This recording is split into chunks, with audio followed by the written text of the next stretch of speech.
Bruships Yes. first. Bruships Bruships first. Other thing later. Yes.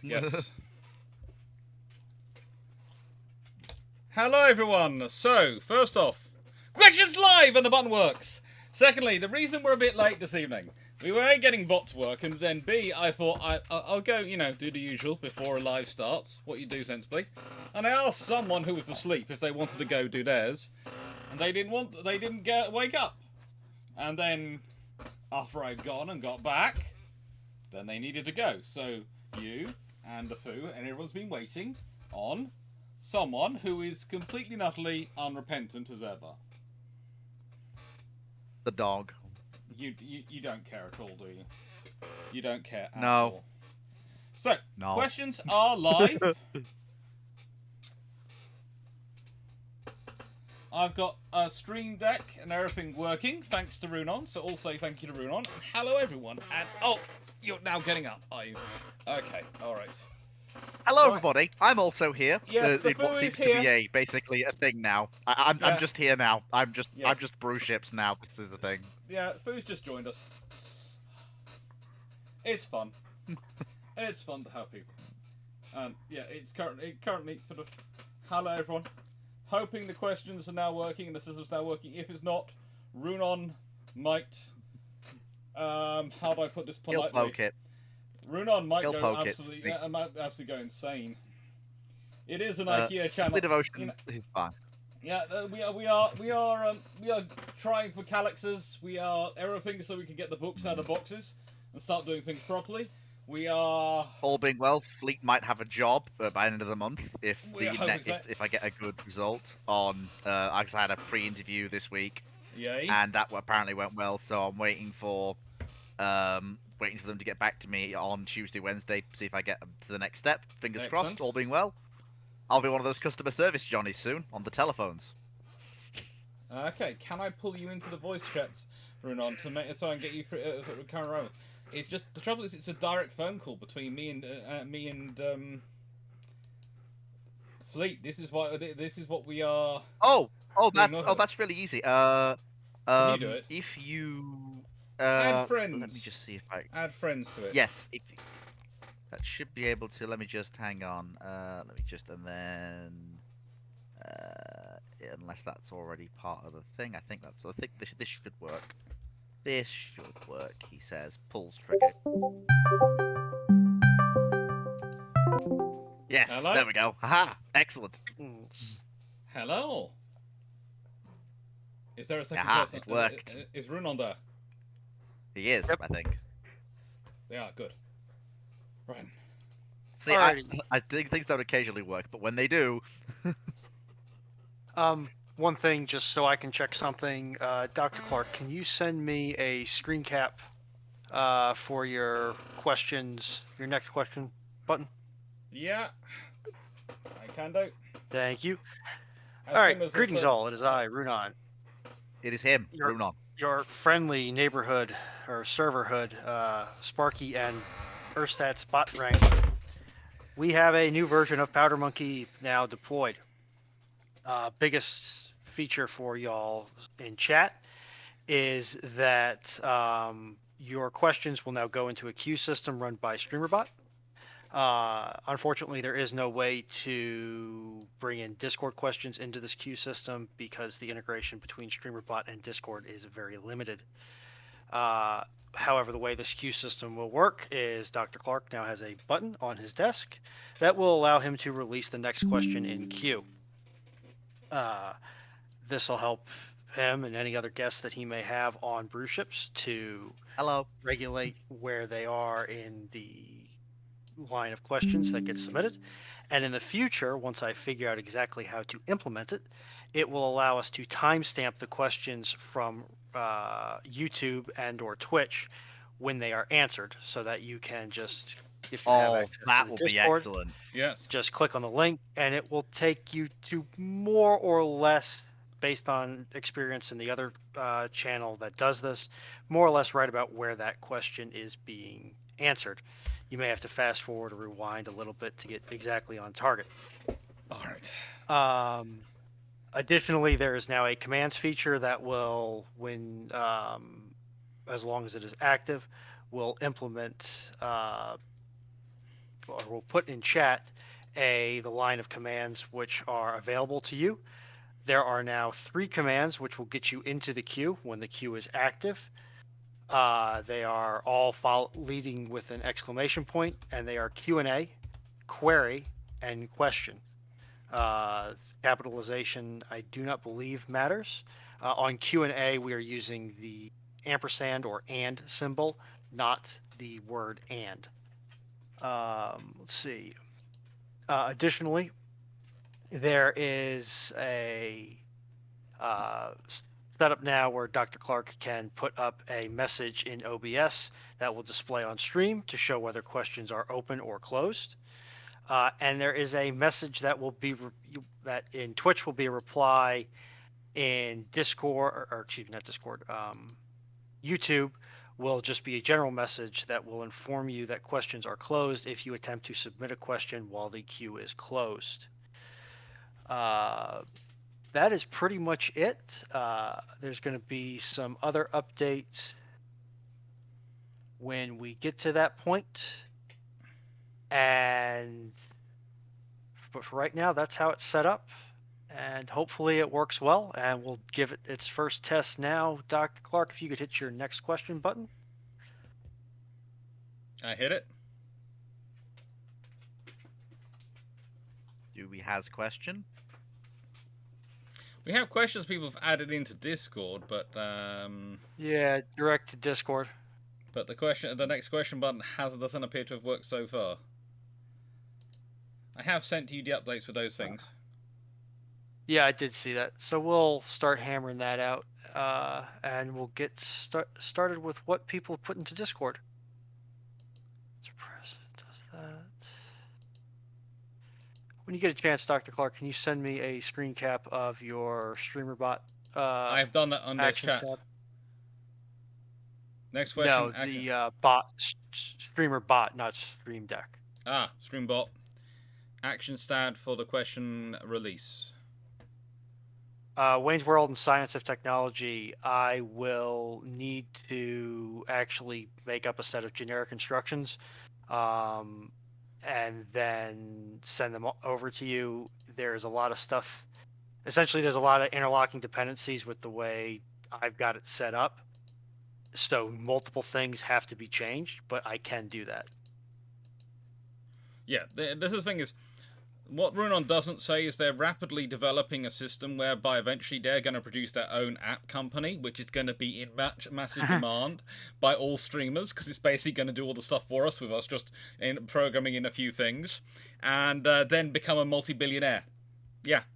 That's Runon's cunning plan. Yes. See, here's the one flaw in that plan, Dr. Clarke, is that I grew up watching my father run his own company, and I know it's involved in running your own company, and I want none of that. I like to be able to work. How you become that is you license the idea to Google. You don't do it yourself. You just license the idea to Google. I'm not sure I'm happy with Google having that much power over the stuff that I stream. But here's the problem to YouTube. I need the other half of that page, Dr. Clarke. I know. I don't know why I decided to only take half the page. Google has a nasty habit of getting exclusive licenses, and then killing the service or the project. But in the important meantime, do you get the money? Yeah, but I don't want to sell the exclusive rights to my IP to somebody that literally has a website that has been written about them, which is called Google's Graveyard, where they kill perfectly good systems because reasons. Looking at you, Stadia. Looking at you, Google Music. And of course, we know the whole "Don't Be Evil" brand is such a joke now that it's not even funny. Well, they've actually removed that, I think, from their core documents. Wow. Well, let's be honest, it's very difficult to not be evil when you're a when you're a massive company. It's very easy to not be evil when you're a small company, but when you're a massive company. Yeah, the next question button, ain't working. Okay, just so when you go to Q release and then in triggers, right click on that. Yeah. And then let me just pull up the text menu so I'm not completely talking out of my keister here. Hit test trigger. Hit S trigger.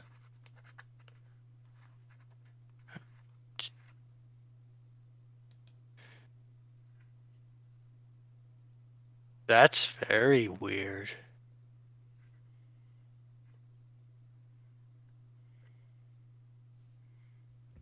Huh. Okay, let me poke around at my instance of it and see exactly why it's being stupid. We'll deal with the Discord questions in the meantime, and then, well, the others will hopefully come along in. So, yeah, we'll deal with Discord questions for now, but we will be getting to the YouTube questions as soon as the system is working. But I'm going to let Fleet start off with the questions, because I'm going to pour myself some iron brew, which, as we all know, is a necessary lubricant for me to be actually awake. Well, okay, you've got me, I guess. All right, Fleet, go. Where are we? All right. So, Michael66 asks, what is your view of the Keppel Palliser affair and how it impacted on the Royal Navy? Oh boy, this is... I have never heard of this event. Okay, time for Fleet to crack open the old search engine and see what... Unless it's what I'm thinking about. Basically, it's when a deputy commander sends a letter, which is used by, because he comes from one political faction, that's used by, he sends a letter to his friend complaining about something, and they use that in Parliament to complain about his commander, who's of the other political faction, and it turns a fight, and it causes a massive problem, and basically it ends up with the fact that there is a massive problem in the British government at that point about how to handle the war for the American independence, and there is a massive trouble between. There has been sort of, how do I put this? Because the Admiral Byng affair had gone quite so far, and the admiral had actually been executed. There are some very, very you have to be very careful in the Royal Navy when you bandy around words such as how do I put this politely? Such as insubordination and cowardice. Because the Royal Navy, still to this day, technically has some very draconian measures for those people who do that. But basically, the Keppel Palliser affair makes the Royal Navy very worried about political admirals, and it also starts almost a revulsion in the Royal Navy whereby you do not talk outside a school. To use that phrase, peculiar phraseology. Which is one of the reasons why we call the Royal Naval Submarine Service the silent service. But honestly, the Royal Navy could be the mute service, and then the silent service, because they're mute service, but they don't really say much. They often keep blooming quiet. Now, this is caused by two things. One, the Royal Navy spends most of their life out at sea, a long way from everyone else, so they don't get the chances to talk that the Army or the Air Force might get. But also, there is a long-term legacy to become almost an institutional memory from the Augustus Keppel affair, etc., that talking to politicians can lead to masses of trouble. And this was basically someone letting off steam in a letter to a friend, which then got used to cause a lot of trouble. And it became, how do I put this? It was put into a newspaper. It was made accusations about various different commanders, and it just caused masses of trouble in the Royal Navy. Damn. Now, Rick Vasava also put a message. You mentioned recently about a Royal Navy ship with a lot of 14-inch guns. Which ship was this? I think I was talking about the other possible potentiality for Dreadnought, because... Okay, so... At the same time as Jackie Fisher is putting Dreadnought together, and he decides to go with the twin 12-inch guns, which are the same as being produced for the Lord Nelsons. But at the same point, Vickers and Ellswick are working together and have got a triple turret built, which is to take the Ellswick's 14-inch guns. And when I say I've got it built, there's a debate as to whether it's being tested, whether it's being proofed or nothing. So theoretically, considering super firing is known, although Jackie Fisher maintains he didn't know about it when Dreadnought was being built, but when you go to the argument of he wanted 6 forward firing guns, he wanted 6 guns to be firing forward. You couldn't do that with twin turrets, and as far as he was concerned, there was only twin turrets available. So I find it very suspicious that a man who was as technologically focused as him didn't know about there being super firing turrets available, but the super firing turrets would only give him 4 guns firing forward, not 6. Unless he went for and added an extra turret and had 8 guns firing forward. But that would, of course, weight issues. But the thing is, there is also this option that, and there's this whole discussion.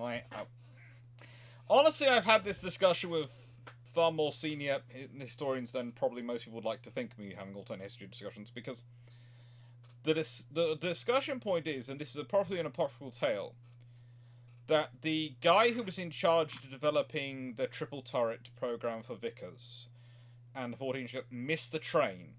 If he got on the train which he was supposed to be going on from London, he would have been on the same train and probably in the same carriage as Jackie Fisher. And they would probably, because he's also involved in sales and for Vickers, and Jackie Fisher was the new First Sea Lord for the Royal Navy, more than likely would have gone and talked to him. In which case, there is always that scenario where, thank you, Bob Fry, where if they have a chat, then there's suddenly triple 14-inch guns available. And so you could end up with HMS Dreadnought, if she's built with it, could have been built with 5 triple 14-inch guns and could have been taken 15, 14 inches out to sea. Now, that would have been, well, that would cause all sorts of kettles of fish right there. Well, the thing is, that would immediately make it Dreadnought, if Dreadnought's the new baseline for what a battleship has to be, suddenly all those 12-inch designs are out the window.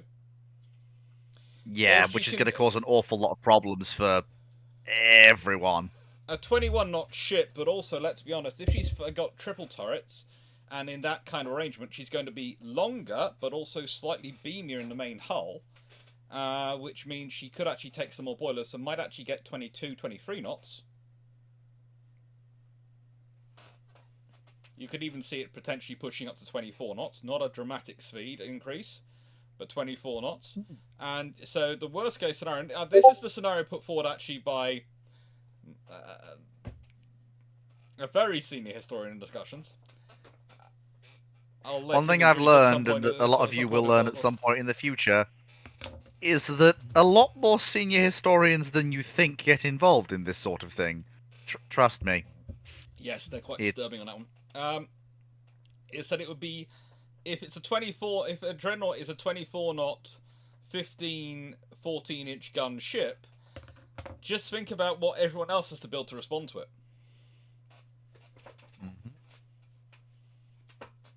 And as your baseline, that's a scary-looking ship. But also imagine now what the cruisers have to do and what battle cruisers have to do. Speed-wise. Yep, there it is. That's the way the cookie crumbles right there, folks. 15, 14... It's incredibly easy. As I said, it's probably an apocryphal tale, but if it comes down to that guy gets on the same train as Jackie Fisher learns about the triple turret, which they are sure about, and it's a triple turret which can get the guns up to 25 degrees, which is quite high. It's perfectly fine for the period. For 1905, 25 degrees is okay, wouldn't you say, Fleet? I'd be perfectly happy with that level of elevation. And I don't think it was independent elevation. I think they were all moved up and down as a group. Yeah, it would have to be common cradle given the technology of the period. Yeah, but it's a case of, for that, if I've got 15, 14-inch guns, if we consider that that's probably going to mean each turret has the same weight of fire as a standard pre-Dreadnought with 4 12-inch guns, that means you've got the firepower of 5 pre-Dreadnoughts for each Dreadnought. That's basically going to force everyone's first battleships to be 14-inch, apart from a few niche cases. So, for example, the Italians and the Austrians are probably going to be stuck with a 12-inch gun. The Germans might go Helgeland's or something like a 12-inch armed Nassau first, but the step up might then be from 12 to 13.8-inch, because we know that Krupp had You know those they can't guns go with available. 11-inch guns, but it's going to delay them. They can't go with their 11-inch guns off the shelf. They're going to have to go with something bigger. Because there's an argument they can make that the 11-inch ranks in next to the 12-inch, and that's a perfectly decent argument you can make. You can't make the argument, yeah, our 11-inch is just as good as their 14-inch. Everyone will be looking at going, no. No, Turpin, sit down. Uh, You'll basically have the South Dakotas in the US, sorry, South Carolinas in the US, because they're already being constructed, so you still get them. But then basically the next battleship after will be the US going, we have a 14-inch gun, it's there. Mm-hmm. You're going to let us build it, aren't you, Congress? Yeah. Michael Coach, if Vickers had working triple turrets in 1985, why wasn't something along those lines adopted by the Royal Navy in pre-World War I? Honestly, that's a good question, but the Royal Navy sort of standardized on a twin gun and preferred to jump up in terms of gun size than gun numbers. And you could have the gun, if you have a twin gun turret, as I've talked before, if you're talking about volume and number of ships and you look at reliability of guns, then the sweet spot is probably the twin turret, because the triple turret does produce the triple turret does produce you more firepower for not much of an increase in weight, and it is almost as reliable as a twin. A quad has a lot of issues with reliability because of the way the gun's firing will affect all of the turret, because it's just settled down from one and boom, boom, boom, boom, that sort of thing. But if you are not limited in terms of numbers of ships and weight of ships, and you can build what you want to extent as much as you want, going with twin turrets gives you a very reliable turret and gives you a very reliable force that's definitely going to work. Hey, Dr. Clarke. Hello, Rona. How's it going? Can you check your DMs for a second? I think I've identified the problem, but not being able to remote into your machine, I can't. Please disable the mark functions. Okay. And then also check that StreamerBot is still logged into your YouTube. Because given that everything is activated and nothing is working, that's going to be the weak link.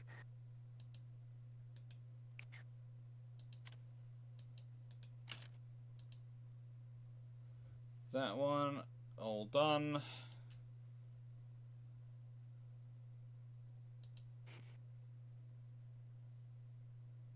So I'm presuming the top one should not be always run. Platforms, YouTube. On Bot toggle Steam your Deck. YouTube Yeah. So you need to go on the top rank, go to platforms. Yeah. No, I've got YouTube. I've gone through the list you've given me. Sorry, everyone, about this.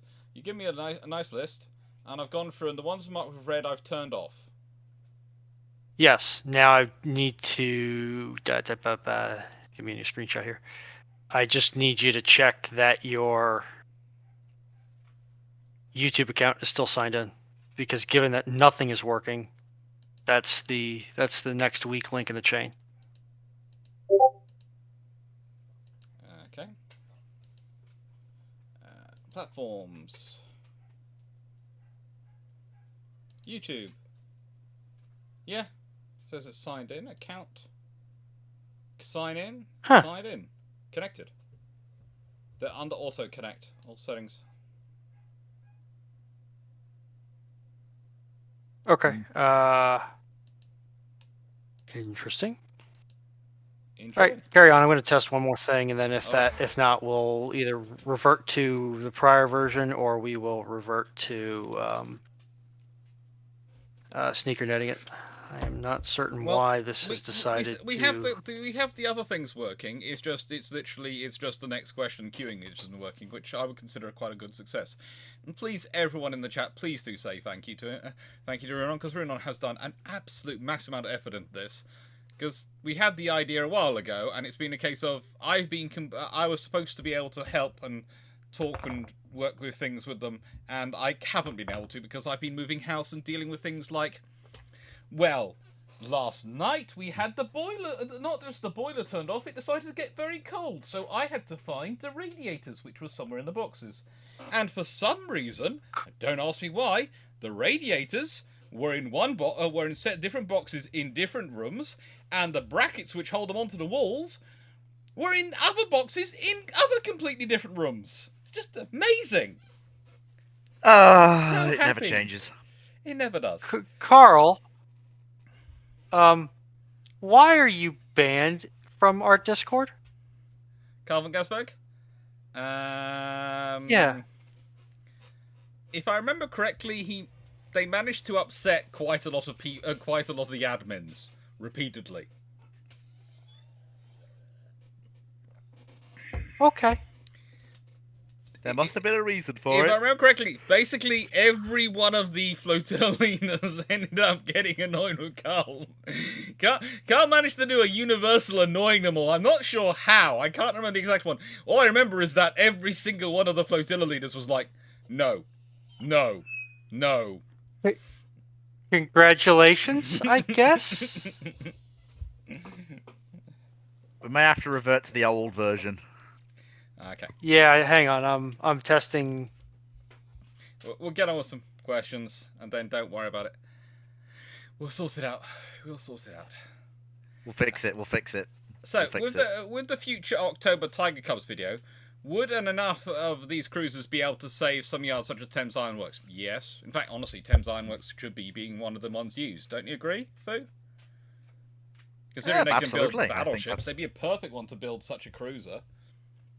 Absolutely. Although that might still might result in some loss of capability in some of the larger cranes, owing to the fact that they're not going to be used. But it will keep the yards in business, and then you could scale up again relatively easily when you need to. And if you're building 9.2 inch, if you're building 9.2 inch armed heavy cruisers based on scaled down HMS Tiger design, those heavy cranes, whilst you might not need to use them to full capacity, you're going to still be using them, so you're going to keep them going. I would question why you'd use a HMS Tiger design rather than a completely new design, which is much better laid out for the cruising role. Like, well, Tiger's great and all, I get it, but that whole turret arrangement at the rear has kind of run its course a little bit at this point. Let's bring the turrets together, shorten the citadel. I think you'd probably do some rearrangement, but basically the idea is you take the basic format of HMS Tiger and you base some cruisers off it. Oh, completely, but you really do need to, like, there were reasons for going for the turret separation arrangement when they were building Tiger and the Congos, and obviously all the big cats that came before.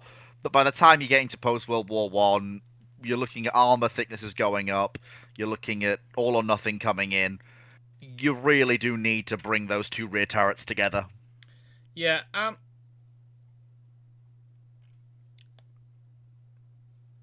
but in a pre-World War I period, you might actually not. Thinking about it. Sorry, did I say pre? I meant post. Sorry. Yeah, well, these are built in the pre-World War I period. Oh well, that's different then. That's different. Basically, the idea is pre-World War One. When HMS Tiger's ordered, they order a load of Tiger Cubs as well. I mean, on the one hand, I understand the principle behind it, but I would also, it's one of those things where you go, and you look at the RN's thinking, and you look at what the RN builds, and you go, is there a need? You can argue no. It's a cool concept. It's a cool concept. At the time, they have enough armored cruisers, but so this is also the thing. You've got the towns coming down the line. I have to come with a rationale for why they would actually be building these things at that time, 9.2-inch gun armored cruisers like that. And the only answer I can come up with is if the Germans start building multiple Bluchers as well as battle cruisers. If the Germans decide to crank out some Bluchers, some extra Bluchers as well, for places like the Far East, then suddenly that sort of vessel becomes useful for the Royal Navy. A quartet of 4 may not be the worst idea, but that's probably all you'd get. Yeah, but think about what fun that would have on the Washington Naval Treaty. Oh, that's going to cause havoc. Those 4 ships would cause more trouble than anything else. So now, can you zoom in on this plan that Hank sent? Because every time if I zoom in bigger or make it bigger, it's going to disrupt the screen.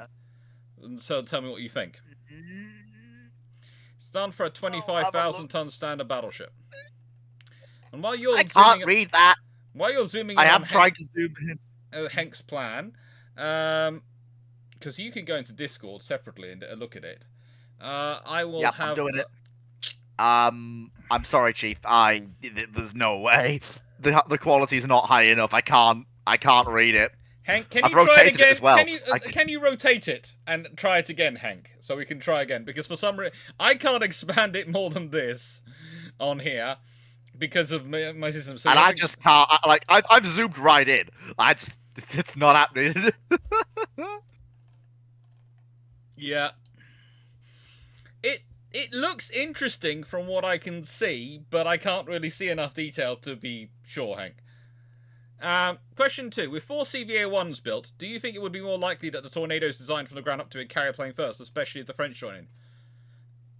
I think if you've got 4 CVA-1s and the French operating 2 carriers at that time, then the odds are with that, then you're looking for a Buccaneer successor, and the Tornado plan will probably have to fit into that role, isn't it? Or it's going to be the Jaguar project. It's either going to be a Jag or a Tornado, or alternatively, if you've got the UK and the French looking for a successor to the Buck. Yeah. Honestly, in order to bring costs down, if we're looking at a Buccaneer successor, you probably, it's a tough one. Tornado will. I think it'd be the Jag more likely. Think about the Jag's a far better airframe to go for than the Tornado. Yeah, and then you got to say we're flying a Jag. And of course, there's also the fact that Tornado. I love it to bits and pieces, but those swing wings, the Americans are already having issues with the Tomcat. Like again, Tomcat's a beautiful plane, but the maintainers are dropping like flies. We can't afford that level of attrition in the Royal Navy. Yeah. Or the Marine Nationale. I think it's going to be the Jag. And I mean, to be blunt, if you want to go even more increase in scale, and we really want to increase or decrease the cost to the French and the British, in terms of bomb truck or anti-ship missile truck, you can do a lot worse than F-18 Hornet. You can. And then Super Hornet after that. You can, but the trouble is they're going to want to go for a national project, aren't they? Again, I think it's the Jag. I know I'm pursuing it from all angles. From a national project, it's the Jag. From just reducing the cost per unit and just acquiring a decent to the lowest possible amount, it's just buying into F-18. And remember, the Jags were manufactured 68 to 81, and they are they are the close air support and nuclear strike role, which is literally the brief for the Buccaneer. And I think it would have been the Jag. I think they'd probably be carrying F-18. Yeah, you're probably right. They'd be carrying something like the F-18 for the fighter role, and knowing the British, it'd be a squadron of F-18s and a squadron of Jags. And then of course E2. E3 Hawkeye for It's either I always forget if it's the E2 that. Yeah, I always forget which one it is. That's the one. Thank you. Yeah. So you'll have some E2 for the.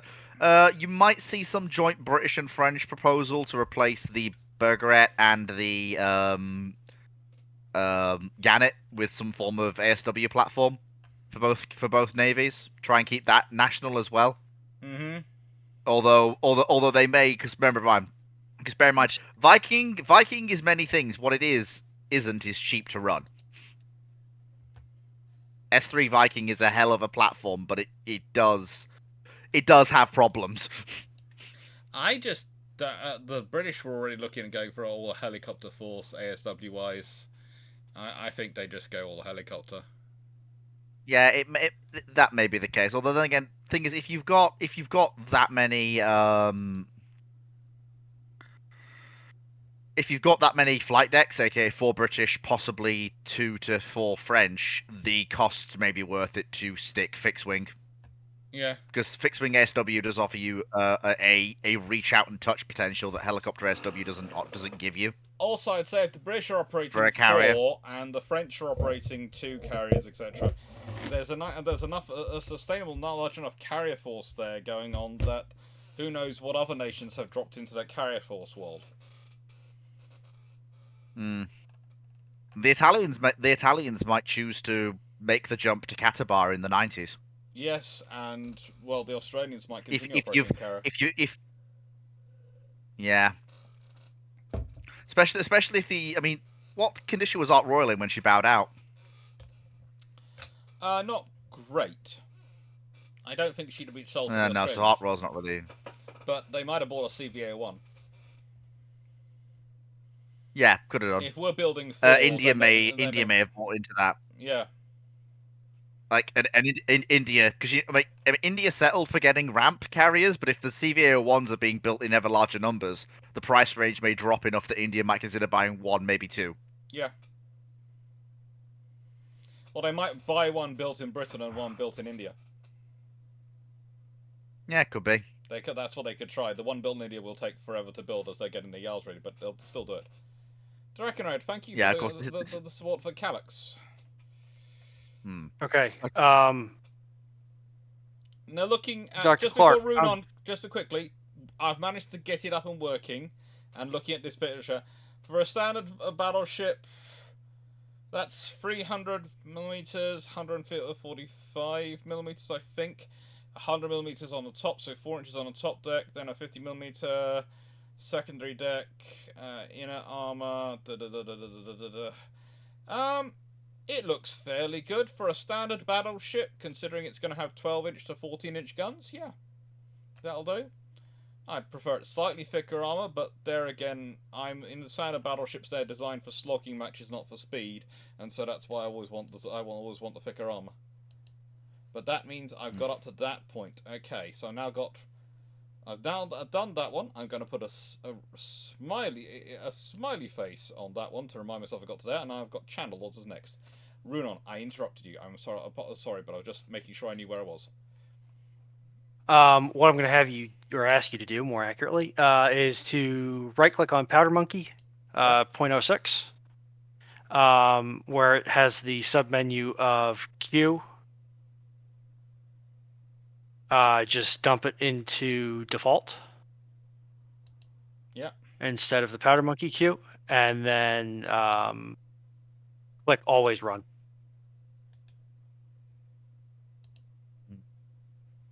Yeah. It's got AR concurrent. It's got Always Run concurrent for some reason on mine enabled. Yeah, I think that just means it'll run in parallel with other functions. Okay, good. But we're going to try this.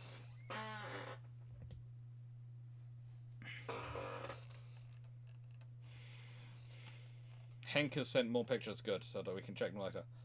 Alright. Chandelord. Historically, the Japanese signed Washington, even though it heavily limited them to extent only comparable to the French on that treaty. What would be the reaction from the other signatories if the Japanese refused to sign, if they weren't granted either the 7-10 ratio, or staying or bigger, or staying on bigger, or the staying on... Oh, I mean, staying on as a signatory to the Anglo-Japanese alliance. I'm going to go signatory at the I was going Bygor Ot, so I'm presuming signatory to the Japanese alliance. If the Japanese didn't join the Washington Naval Treaty, then the Washington Naval Treaty doesn't work. It collapses, yeah. There's no point. If the big three aren't involved, there's no point. Honestly, if the big four aren't involved, I'd say if Italy doesn't join, there's no way Britain can join. Yeah. Especially after with Mussolini's rise to power. Yeah, and you've also got and then of course If the Italians and the British aren't in, if the Italians and the British aren't in, either of them, the French just aren't going to join either. Yeah. If the Italians aren't in, then the French aren't in. And if the Italians and French aren't in, the British aren't in. The British aren't in because, in a nicest way, And on we go. Yeah, yeah, there we go. Basically, it's a case of you either have everyone or it doesn't work, which is why the Second London Naval Treaty is such a stupid idea. Because the moment the Italians and the Italians and Japanese aren't joining, they should have just gone right and all treaty details off, go charge. Yep, basically. Because these treaties only work if people sign up to them and are at least prepared to pay lip service to them. And if people aren't bothered, then well, you've had it. Blackmax says, what if the British never built battle cruisers, but continued to build larger armor cruisers like Germans with Blucher, and just kept building progressively faster battleships instead? Germany schnookered, because as I've been over before, the problem for Germany is their turbine industry, and the fact the British make them addicted to British turbines, and keep them addicted to British turbines. So if the British are building their battleships faster and faster instead of building battle cruisers, then those slots which would have gone to battlecruiser construction go to battleship construction, which means they're building probably a lot more they're building all that more battleships. But also, if they're building faster ships, then you have to expect that with each generation of gun rises, they're going to go for a speed increase, and they're probably just going to aim for 3 knots each time. So when they get this, if they start off, let's say the 12-inch do start off as 21-inch, not 21-knot ships. 13.5-inch gunships will be 24-knot ships, and if you're jumping from a 24-knot ship, the next jump is 15-inch guns, and the next sort of speed slot is 27 knots. Which, yeah, it's not a fast battleship, but it's jolly close. And that's the next generation of battleship after that, because they would be building a battleship, not a battle cruiser, i.e. the replacement for whatever in Hood's production would be what? Them aiming for a 30-knot battleship? Something like that, yeah. But there is a big difference between the British having a 30-knot battleship and a battle cruiser of 33 knots. There is a big difference in Washington Naval Treaty. Isn't there? Yeah, Washington's going to be a different kettle of fish entirely. If you've got actually something which is I don't know, whatever, and you've got the Queen class at 27 knots, I don't think the Americans can afford to have the standard battleships be 21 knots, can they? I think he's run away because he's worried about 21 knots. I don't think. Runon's there as well. But I won't be cruel to Runon and disturb them in the middle of their thought process. I'm still here. Gonna just start sneaker knitting things if I can catch them. I'm gonna have you do the most basic tech support thing ever. Mm-hmm. Kill StreamerBot and turn it back on again and see what happens. Okay. Because I am running into the very frustrating thing of it works on my machine, and I have now turned it off and turned it on. And what I love is like the whole program. Okay.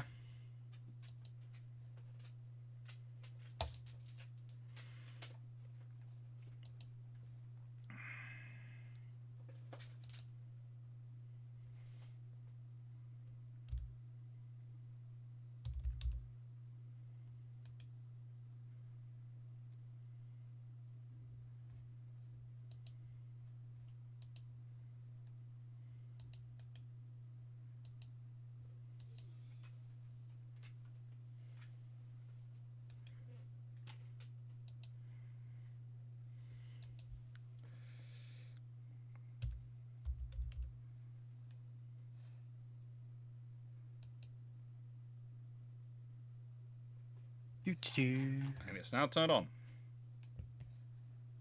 Alright, we'll let that get a minute to boot itself back up, and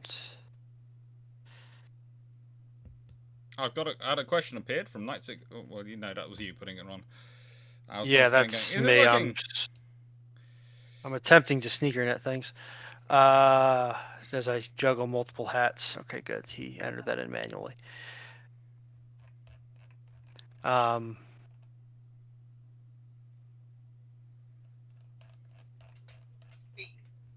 I mean, do they? I'm sorry because I was kind of focusing on other stuff, but wouldn't they just evolve the battle cruiser again? Return to Crab, or they somehow make the jump to fast battleship? Well, Under basically, that premise? the idea is if you keep with just scaling up the armored cruisers, instead of you having Jackie Fisher going, I want to build a battle cruiser, because that's what he really does. It's just someone keeps going, right, and now we're just going to make faster battleships and improve cruisers, but we're not going to give the cruisers 12-inch guns. We're not going to make them battleship equivalents. We're not going to give them capital ship grade guns. We are going to just give them cruiser guns. So you're basically building 9.2-inch gun versions of them. So you're basically, building what Blucher was built to counter. Blucher was theoretically built to fight. They're building. The problem you've got there is that you can only take that so far. Yeah. Inevitably, there will have to come a point where you either decide we're going to stick with a certain size and just run with that going forwards, or you're going to have to make the jump to... Because, let's face it, someone is going to have the bright spark idea of all these large cruisers running around. What if I built a bigger thing with bigger guns that they can't deal with? And then we're right back where we started. Let's be honest, that bright spark is probably going to be British, because they're the ones who've got the budget to do that sort of thing. Yeah. And then literally, probably, if it takes place before World War One, you'll have screaming from a retirement home somewhere with Jackie Fisher saying, that's literally what I wanted to do for the last 10 years, but you people wouldn't listen to me. Yeah. Screaming from a retirement home. I love the way you think he's actually in a retirement home. No, I know, I'm just paraphrasing here. This is Jackie Fisher. He'll be screaming from the House of Lords, where he's been screaming for the last 10 years prior to that. Yeah, that's Jack in a nutshell. So, what was the first warship with 4 propeller shafts? Ooh. That's something I don't know. That's an interesting debate, because there's both an Italian ship and a British ship, and which one?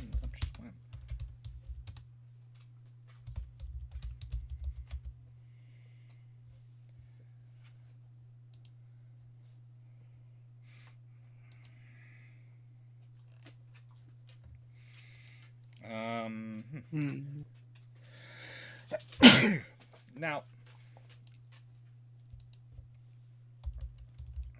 this is actually a really interesting question, because I'm sitting here mentally going through the list of pre-dreadnoughts, because it's one of them, and I'm trying to remember. Of course, we date ships from the day they're launched. Probably the Italias. It could be, but there's also the British one around at the same time.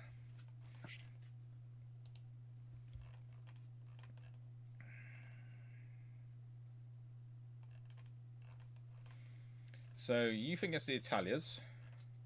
I'm not entirely certain, but it would seem like a good candidate given the ridiculous amount of boom they have. That, of course, being the scientific term. Yeah.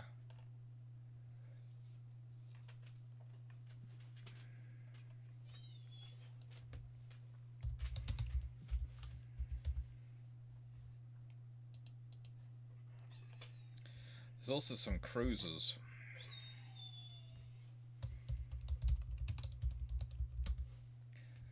Oh, this is fun.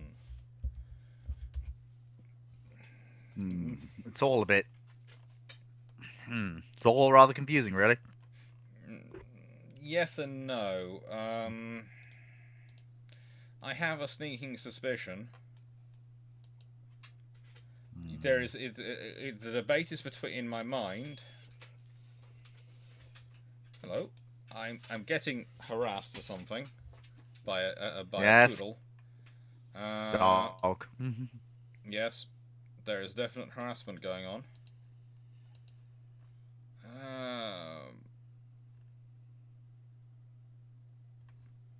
I think you were right with the Italians by about a month. I think. Wow, I was right about something. I almost feel like I should have a plaque.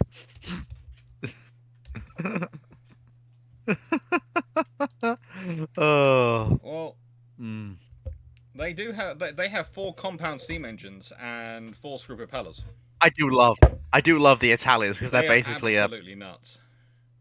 It basically just says to the Italians, the Ottomans, and basically even the British to an extent, yeah, we are capable of dealing with anything that isn't a full-on battleship, and if you send a full-on battleship, we're just gonna not be there. Yeah, and right, so I'm gonna say to question 5 from Blackburn Maximus, isn't it? I'm gonna say I have lost count of that one. But Runon and Fleet might well know what they have. And how would the recent Premier Empire Prepares change if the candy class were instead Clarke's F3 style candy class? I'd build more of them, but that's because I love them. But honestly, it doesn't change that much. No. Come on, let's put you in the garden. So,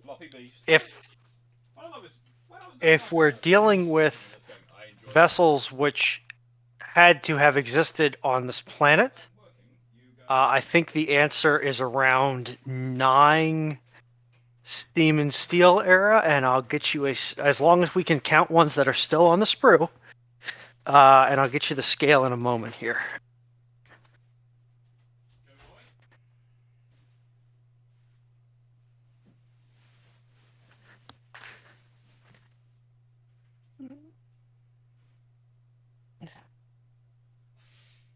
And the scale is 1 to 2,000. No painting required. So I don't know if those count, but those are my submission for. I sadly do not have any model ships or boats. I have been absent from that field for some time.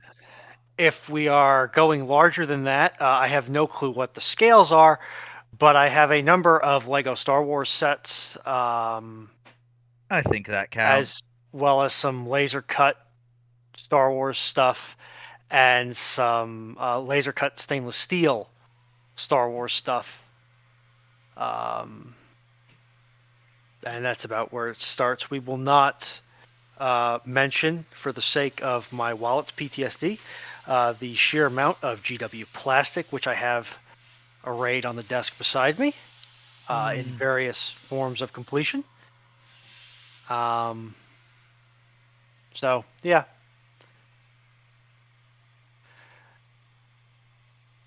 Not really, Steve. I was interested in models when I was younger, but not. It's something that I find nice to look at other people doing, but I don't really get any.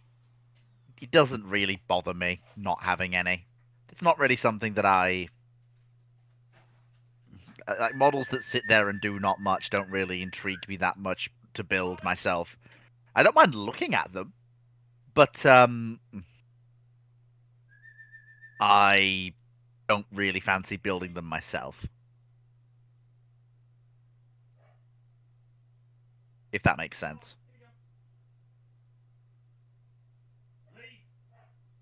Like, models that move are an entirely different kettle of fish. But I don't have any of those either. If I had some, I'd be very happy, but I don't.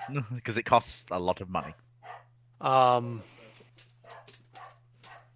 In response to the Mandalord's question, you've kind of got me pigeonholed here, because the only other Superstar Destroyer class that I'm aware of that is not an Executor is the Eclipse class. So, by default, that has to be my answer. Amateur. How much GW resin do I have set about new IKB? Not a lot, honestly. I have, I think, 2 character kits of GW resin. GW plastic, however, I think I have crossed the 6,000 point mark on Marines, and I've got about 2,000 points of Sisters, about 1,500 points of Votan and Custodes. You're Legion building, aren't you? Slightly, yes. The days when my force I think I can feel just about. I think I can feel just about 2,000 points just in Phobos and other Scouts units. That is the Scouts keywords units, not necessarily Scouts. I see. And I totally did not buy more models when I went to the game store last. Nope, not me. Nope, I was very responsible. In regards to my favourite Superstar Destroyer other than the Executor, Ruinon's nicked off with the Eclipse, but then again, that's the easy choice. For me personally, I have a real soft spot for Archammer. I know she's not technically a superstar destroyer, but she's in that size category. Yeah. The big box. How many points do you say you pumps had for out Dark Votan? Troopers. That was horribly broken up there, Dr. Clarke. How many points did you say you had for Vodans? For Marines or Votan? Oh, Votan. It's the Defenders of the Ancestors Army box. So those are usually like 1,600 points, maybe a little higher than that. Rapid Razorback, we're currently sneaker netting questions because I've got the next possible issue, but I'm going to check it before I ask Dr. Clarke to look into it. Right. So ping a mod and we'll get it transferred over. I sort of misheard what you said to Votan because I thought you said you had roughly 15,000 points and for Votan. And I mean, it wouldn't be the first time I have misspoken in such a manner. My mum was adding up my dreadnoughts today because she decided she was finally going to work out how many dreadnoughts I had. And that's roughly what my dreadnoughts point value is. In dreadnoughts alone.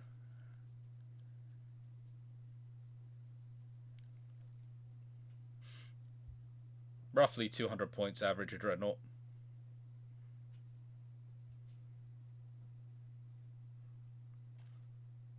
I might have a problem. Yeah. I may have a problem. Right. Because you working out what 15,000 divided by 200 is.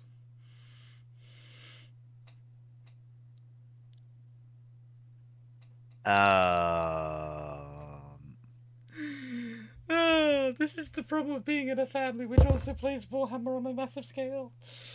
Ay, caramba. Thank you, Paul. I'm going to start sending out some of the spare kits I have to build to people as thank yous. I'm not sure if it's a thank you. Seneca, I'm going to say this because while I don't disparage anybody who decides to 3D print their models, because there's a number of reasons to do it. In my experience, when you account for the extra time that's invested in 3D printing, as well as the additional hazmat concerns, that because you are technically producing hazmat with the resin, the excess resin, I don't think you save that much money. I genuinely do not believe that 3D printing, at least if you're 3D printing in resin, you wind up saving that much money once you account for your time. I'd agree with that. To Lion's question, I play Marines by and large using a custom color scheme that is developed from the Iron Ravens heavy metal color scheme. The biggest difference is I have swapped the silver of the Iron Ravens for a kind of an olive drab green. And it is thematically more towards the Raptors end of the spectrum, except there's a little bit extra iron hands mixed in than what one would normally expect. Hey, Peter Dawson's question got through at some point, or did you sneak I it? like my tanks. Sneak it through that. No, that he manually entered that into the channel. And can you toggle questions to reopen on your end if they are not opened? They're open. Bots on. Because I'm noticing I'm noticing some interesting behavior, which is interesting. Well, you can't say things don't get interesting here, folks. Admiral Battenberg, what is your favourite Navy-related debate in the comments? Battenberg, Admiral Battenberg, what's your favourite Navy-related debate in the comments? Okay, there are some debates in 1906 which frankly take the biscuit in some of their ways. If I can look them up. If I get it. Get that Hansard up. Hansard Society for Parliamentary Democracy.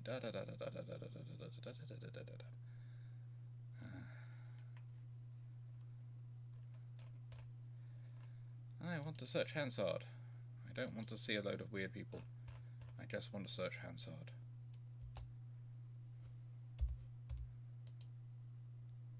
Ah, the joys of living in the world.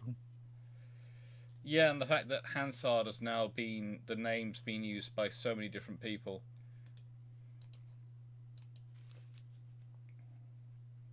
Yep. And you're going, I want the Hansard, which was the old system, which allowed me to, which I can still get in there occasionally, but you know.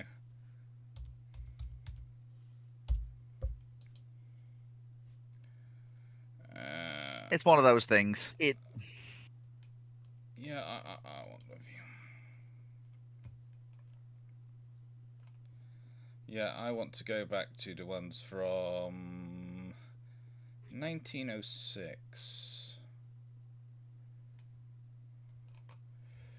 Let's do 1904 to 1907. That's my search terms. The only answer I have for that particular question is the clip that occasionally makes the rounds from, I believe, the Australian Parliament, where one of their either senior captains or admirals essentially shut down an MP for asking about the Collins class capabilities, or what they were trying to get out of woman their again. Oh. or their what they got out of their were trying to get out of the French when they were going with the French contract. Well, also they yeah, there's one woman who consistently tries to derail. She thought the submarines could only spend 5 minutes underwater, or something like that. But what about the pump jet? Tell me all about the pump jet. I've heard things about the pump jet. I want to know about the pump jet. Like, she says the word pump jet so many goddamn times. You do. Easy, Fleet. Easy. Little cousin language. Yeah. What? I didn't say. What? What did I say? Never mind. I'll just keep my mouth shut. To my American ears, pump jet. I heard something else, but then again, I have 3 brain cells. 2 of them are trying to beat StreamerBot over the head to figure out why it's only working on Twitch. The quasi-Australian accent I was doing probably didn't help us. But No. Well, yeah, possibly. Let's be honest, Australians sound like they're swearing the whole time. Alright.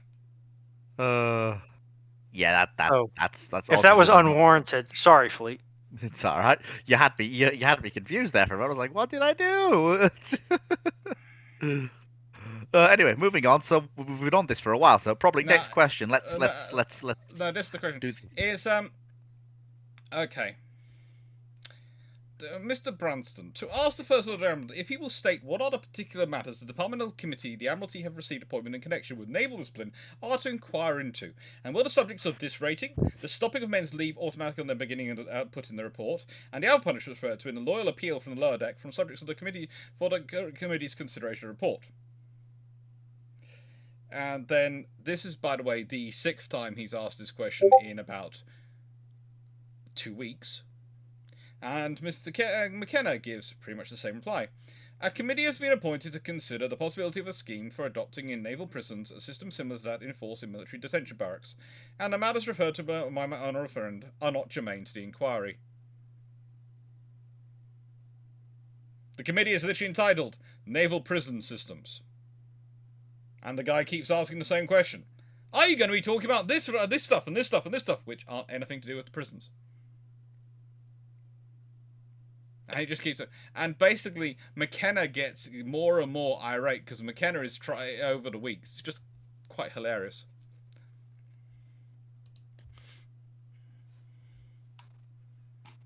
Now, can you chat about the Eastern Suez decision? How much was based on immediate government decision to avoid Vietnam versus long-term foreign policy interest needs? The British were avoiding Vietnam quite successfully without doing Eastern Suez. They were at no point were they worried about getting involved in Vietnam. There is often an American theory that the British would have joined Vietnam, were trying to dodge Vietnam, or were happy to join Vietnam, or various others depending on who you're talking to. But the point is, the Americans never asked the British to join Vietnam. There are some random discussions. Well, they did. They did, but they didn't. Yeah, it was one of those weird things where they technically didn't ask, but in reality, without real in real politic terms, they did. No, they didn't actually ask. This is the point. They put out a vague question, sort of along the lines of, yes, you can join, and who's going to join unless you're being specifically asked to go and fight a war in Southeast Asia? Unless you specifically ask us, blatantly, we're not going to say yes or no. It doesn't put us on the spot. But also, the British just... How do I put this politely? Vietnam wasn't really on the British register of threats. The British were already doing stuff in Malaya, and they kept doing stuff in Malaya and various other Commonwealth countries as they became in that period. British were supporting all sorts of things going on there that interceded with the events in Vietnam, but frankly were kept separate from Vietnam by the fact that the people turning up to assist the local government were not connected with the war in Vietnam, and were not speaking the same version of English. And it was rather helpful to both sides the British weren't, which is one of the reasons why the Americans phrased the question with the British the way they did. And why they put it the way they did. Because the Americans didn't want to link those conflicts.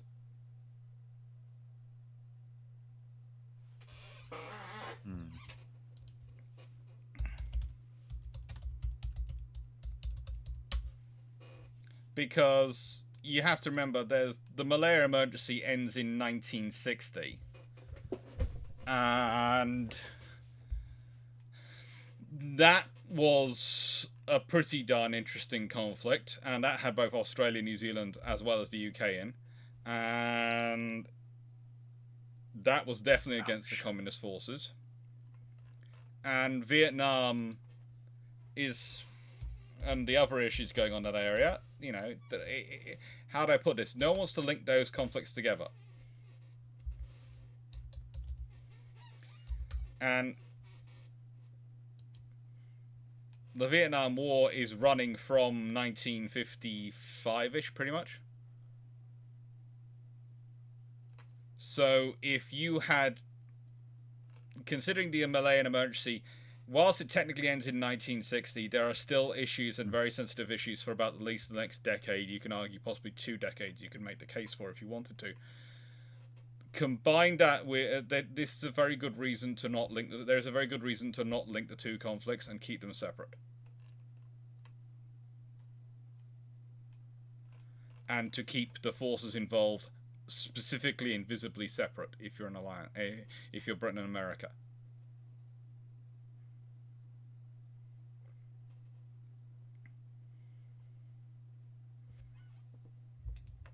I do love, though, the fact that the British, rather like the Russians with the special military operations, Malaya, it's called the Malayan Emergency, runs from 1948 to 1960, not Malayan War.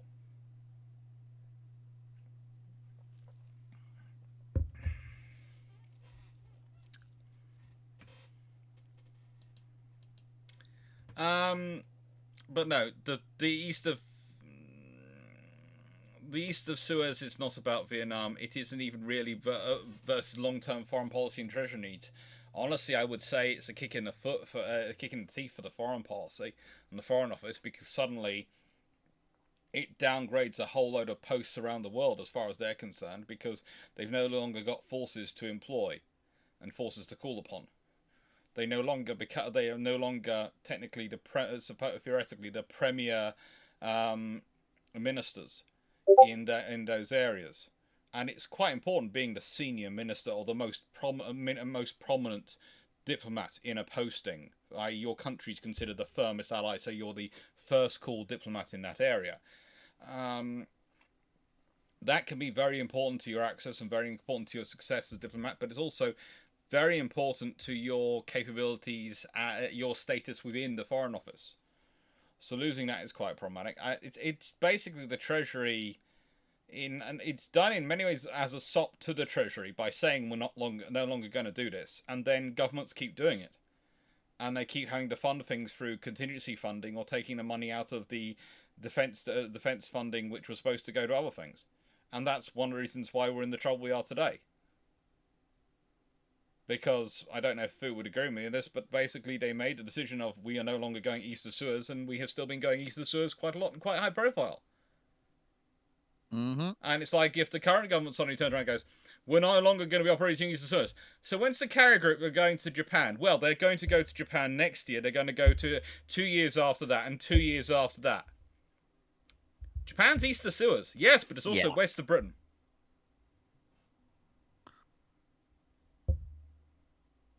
I think east of Suez was more related to giving up to be seen to be giving up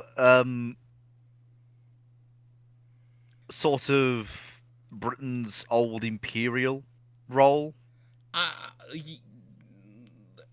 Like theoretically, like it wasn't so much. It was more. It was a statement for that. I would agree, but it's also to an extent not, because they still do it. You could argue it's the British passing the torch for the worldwide policeman to the Americans and going, yeah, now you've got the job, darling. Enjoy it. It's a thankless task. Everyone's going to hate you, but you're going to be the most necessary force out there. Oh, and no one else is going to want to help you do it. Because it's expensive. And everyone's going to hate you for doing it. But I think a lot of stuff gets attached to it that doesn't necessarily need to be, that it shouldn't necessarily be dangled on it. It's kind of, East of Suez, I don't know, again, if you feel like this, it's become sort of a Christmas tree decision, where lots of things get, dangled on this tree, because then it makes sense of it and it makes sense of them. So going, well, no, actually, they weren't connected with it at all.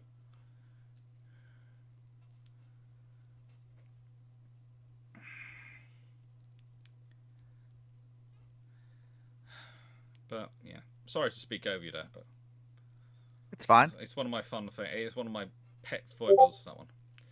It comes up a lot. What is Fleet's opinion on the pre-World War I French battlecruiser proposals? Well, you've got two. You've got, three technically.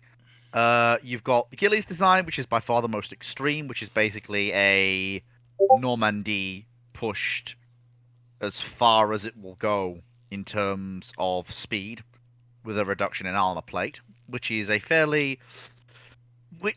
a 28,000 ton full load design, 28 knots. It's courageous. Fairly well armored, actually. No, not at all. It's not. Do you mean literally courageous, or do you mean? It's a courageous decision. Try and push that hull that fast. Mm-hmm. Yeah, so the Gilly design is very much, I think, too far. Whereas Durandville, he sort of he has a similar displacement, but he creates a much more reasonable design. Aiming for 26 to 27 knots, only carrying 8 guns. Mm-hmm. Although the Project A is likely to be the one carried forward, as it does use that 340mm gun, the 1912 model that the French were adopting across Normandy, Lyon, Bretagne. Project B moves to a new 370, but it's one of those things where it's more likely that, given France was looking to catch up and was actually looking to do it in a major way, you're probably looking at A being adopted and put on the slips, probably 2, maybe 3, possibly even 4 ships after the Normandies clear the slips that they're occupying, to give France a 4-ship fast wing. Given the French Navy's actually got the French government on side about rebuilding themselves.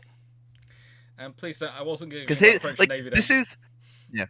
This is the funniest thing that everyone forgets about pre-World War I France. Like, everyone says, "Oh, why didn't France build lots of pre-dreadnoughts in the pre-dreadnought race once they got rid of Genicol?" Because a lot of the money that could have been spent on building lots of small ships in small yards was going into expanding the yards.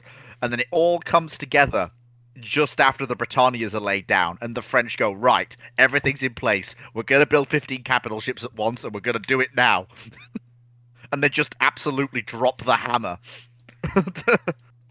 Not even the Germans are building that many capital ships at once.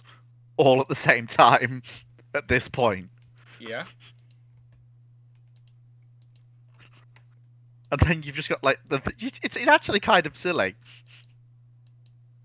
It does make me laugh. I do often wonder what would have happened if the French had gotten those ships, but never mind. It's one of those things though. If you hold World War One off by any amount of time, let's say you hold off to 1918, you create a massive problem. And basically, for the it's the Central Powers are in serious trouble. Like the French will rock up with 8 modern battleships plus perhaps 4 battle cruisers on the way to be commissioned at a point where they're far enough along that you wouldn't cancel them even if war starts. Yeah. You've also got the Britannias and the Corbeys knocking around. The Russians have rocked up with the Borodino-class battle cruisers, and then you've also got probably some other 14-inch battleships that they're building. They may have even laid down that 16-inch monstrosity they were planning for the Black Sea Fleet. Which is going to absolutely scare the ever-living bejesus out of the Turks. The British will probably have some 18-inch gun battleships in service. Possibly, yeah. Well, let's be honest, that's the gun which is coming through. I'd love to say it's the 16.5-inch, but it's the 18-inch gun which is actually which actually things are being built.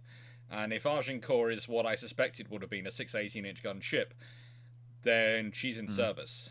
I'm always iffy on that. I feel like you're better off. I feel like the RN's better off sticking with possibly experimenting with a 15 for Agincourt, just to experiment with a triple mount. Yes, but whereas then, the 18, you might feel that way, but here's the thing: do any triple turrets appear in that time period? No, it's do either that or guns appear? Yes, it's either that or Twin 15, and you have whatever follows the Revenge class being the ship that introduces the 18. Because one thing that won't change, and that was on Ramblings last week, the Dragon had a fierce debate about it, was the fact that the Revengers won't change. No. Like, there's no... Like even if Agincourt changes wildly, the Revengers won't. No, they don't. I'm sorry to interrupt here. Dr. Clarke, did you happen to hit the button? For which button? The Q release button? Not recently, but it could have stored up all them to let them through. Well, it just barfed out one of my questions from the Twitch chat, which is interesting. Heh. I swear, if it did the stupid thing where it's like gonna just sit and wait here, so is it gonna work now? All right, carry on. I'm gonna keep poking at it and see if I can get it to tell me its secrets. So, how many assassinations would it require for the French to have a working government, army, and navy in the 30s and lead up to World War II?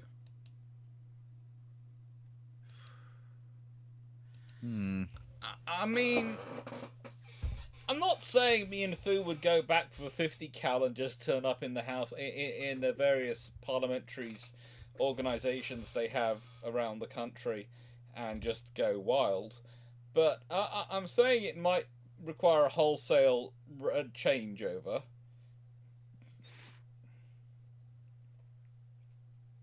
What do you think, Fu? It's a tough one. Basically down to the fact that let me actually, because I'm going off what I heard. Let me just reread. Well, the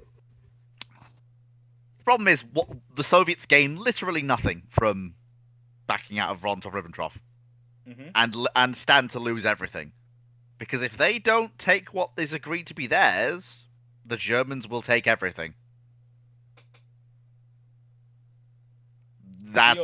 You're that completely is avoiding the choice. How many people do we have to assassinate in France to get a decent government question? Am I? Yes, that was the question we were answering. Oh, sorry. Whoops. I do agree, though. If the Soviets backed out of Molotov-Ribbentrop, they've got no real option other than to keep doing it because it's the only way they get some defensive depth between them and Germany. Yep. Anyway, about the assassinations. Well, basically, it's really quite simple. I've got to assassinate all leaders of every French party, I've then got to somehow find a descendant of Napoleon. Then I've got to somehow convince France to repeal the law of exile. The only way you get a French government that works in the pre-World War II period is you basically have to gut it and start again. So the 50 cal, I mean, quite literally. you and me with a couple of 50 cals going around and visiting their places of occupation. And I'm sorry to say this, but I know it sounds kind of weird, but the French in the interwar period could have really done with someone to rally around. Someone seemed to be above the squabbling of political machinations. Even if it's only as a constitutional monarch. Emperor Fu. It would have done France a... yes. I'm sorry, I'm taking over. I'm taking over the French government, and you can't stop me. Oh, by the way... Yeah. In a nicer way, if we go a couple of 50 cals, we can soon do it. Yeah. Basically, you need someone who's basically going to go, Germany's done what? Okay, no, we're going in. I don't care how ready the army is. They've remilitarized the Rhineland, that's it, we're going in. Mm-hmm. That's happening. Synopsis of a few of your back catalogue last year. Circa post-Washington Treaty. If the government went for a cash for Junkers program to stimulate civilian shipbuilding, a good civil Junkers, level, not... engineering. For Junkers, I'm presuming, not Junkers. Junkers. Cash. Yes, I was going to say. Yeah. The average cargo ship of the air would be how much faster, how much more cargo capacity and lower crew capacity would it resulted in? Let me see. If it's in the post-Washington? Yeah. If it's post-Washington, the problem you've got is that the cargo ship has settled into a nice niche. And it's a niche that wouldn't really change until you see the vast increase in diesel reliability and cost decreases in the 60s and 70s. Where the cargo ship doesn't realistically change no matter how much money you throw at it, because the economics aren't there to change it. It's until the 60s and 70s when you see the rise of the diesel cargo ship. I would say it's until you see the rise of the container ship. That's literally it. It's when container ships start becoming a major thing that's something you really see the change in the cargo shipping. It's containerization. Black Maximus, Japan doesn't invade China, and when the Soviets invade Poland, offers to join with the British and French against Germany. If they declare war against the Soviets, what happens? Isn't this Zeros over the Med, but slightly twisted? Well, the thing is, if Japan hasn't invaded China, and you won't have had the Yankees... They aren't under sanction. They aren't under sanction. And if you've got the Japanese basically turn around going, well, the Soviets and Germans have joined up to attack Poland. We would like to join with our World War I allies to defeat these evil people. Then what are Britain and France probably going to do? Say yes. Yes. But the interesting thing is, if they say yes to that before Italy joins the war, what does Italy do?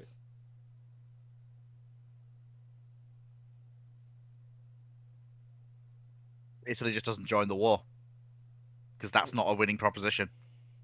If it's Germany versus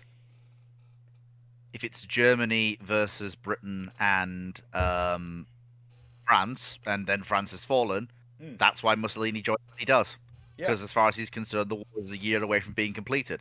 If it's Germany and Russia versus Britain, France, and Japan, Italy's gonna take one look at that and go, yeah, they might push the Poles to death, and Russian and German troops might batter their way through France. But realistically, if Japan and Britain are there dominating the high seas, that only ever ends one way. And there's another option. I mean, the problem is... Mussolini's always after glory, isn't he?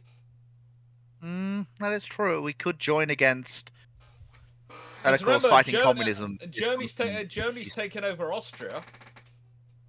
And there were some lands he lost in that he would have liked. Yeah, that's true.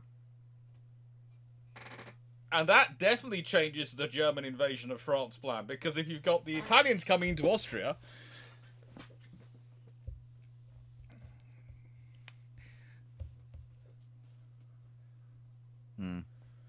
It's an interesting. Yeah. That's an interesting scenario. Japan, of course, hasn't invaded China in this, so not under sanction. There's also the scenario that in that case, then what does America do? Yeah.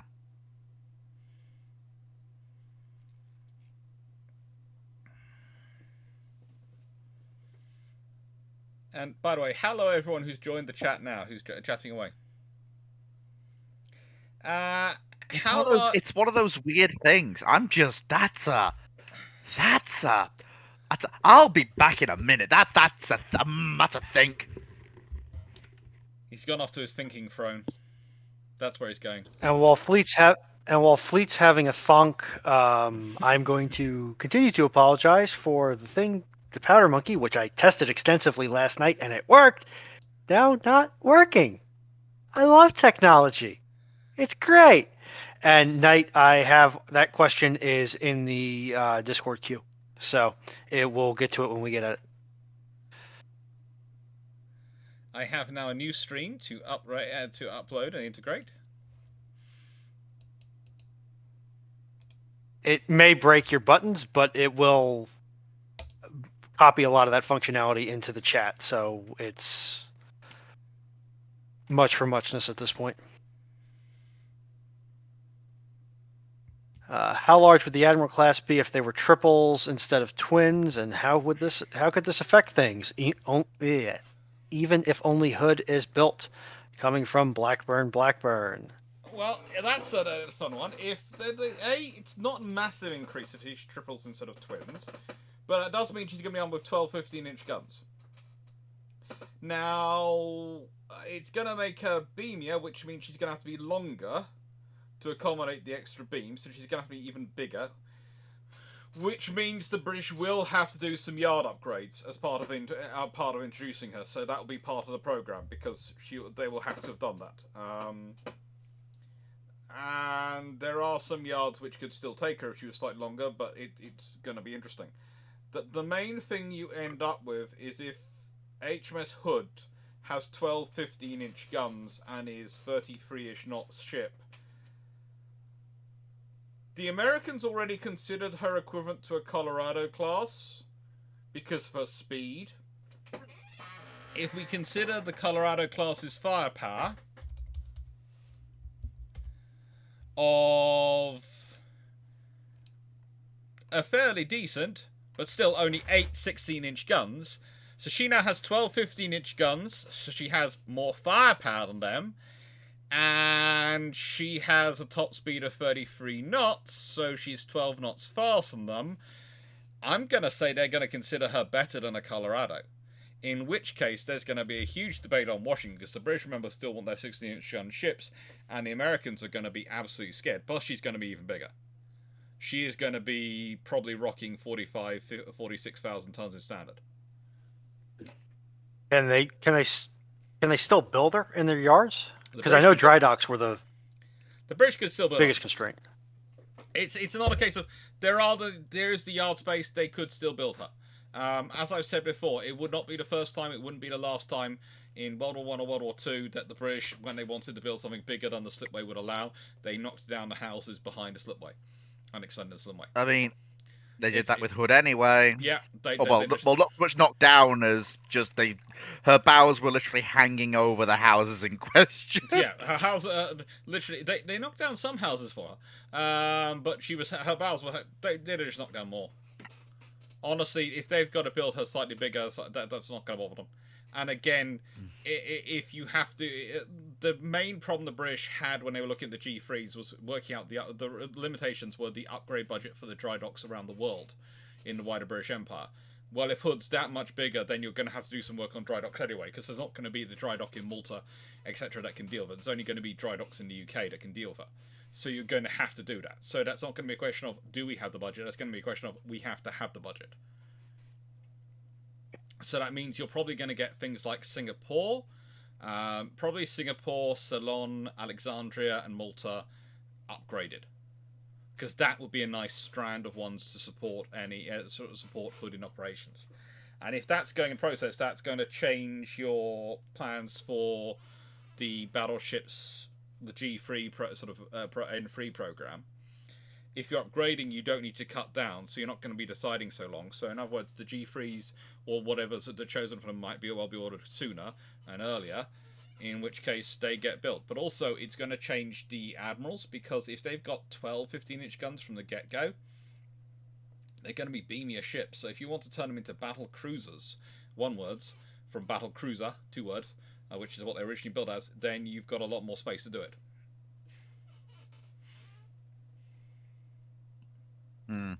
You think, I think Washington starts at 40?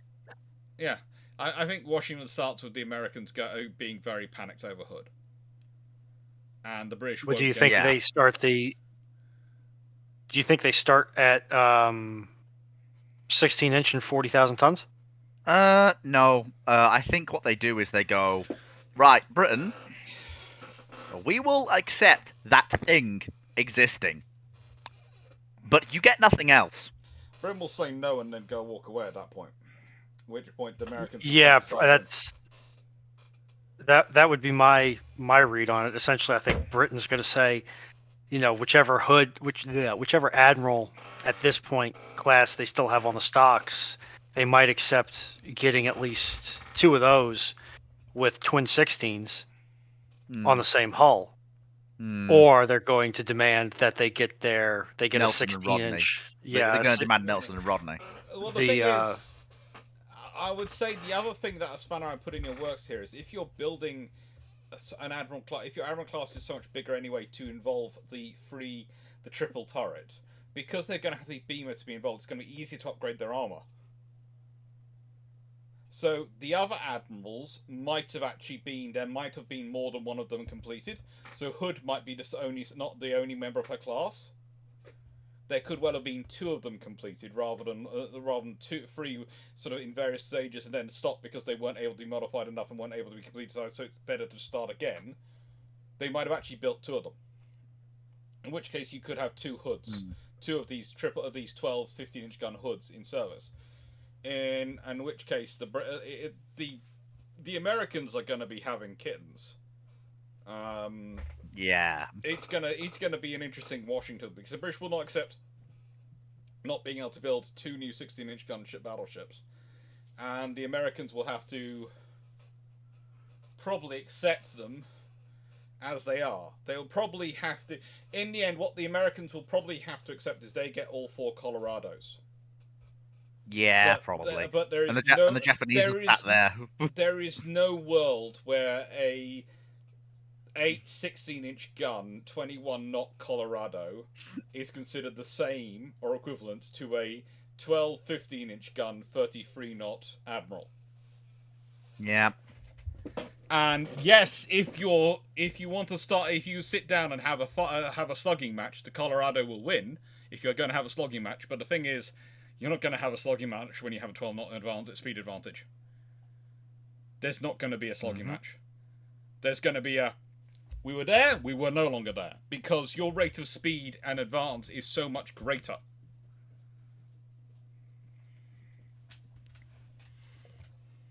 Yeah. Right. Germany captures Paris prior to the Americans arriving in heavy numbers in 1918.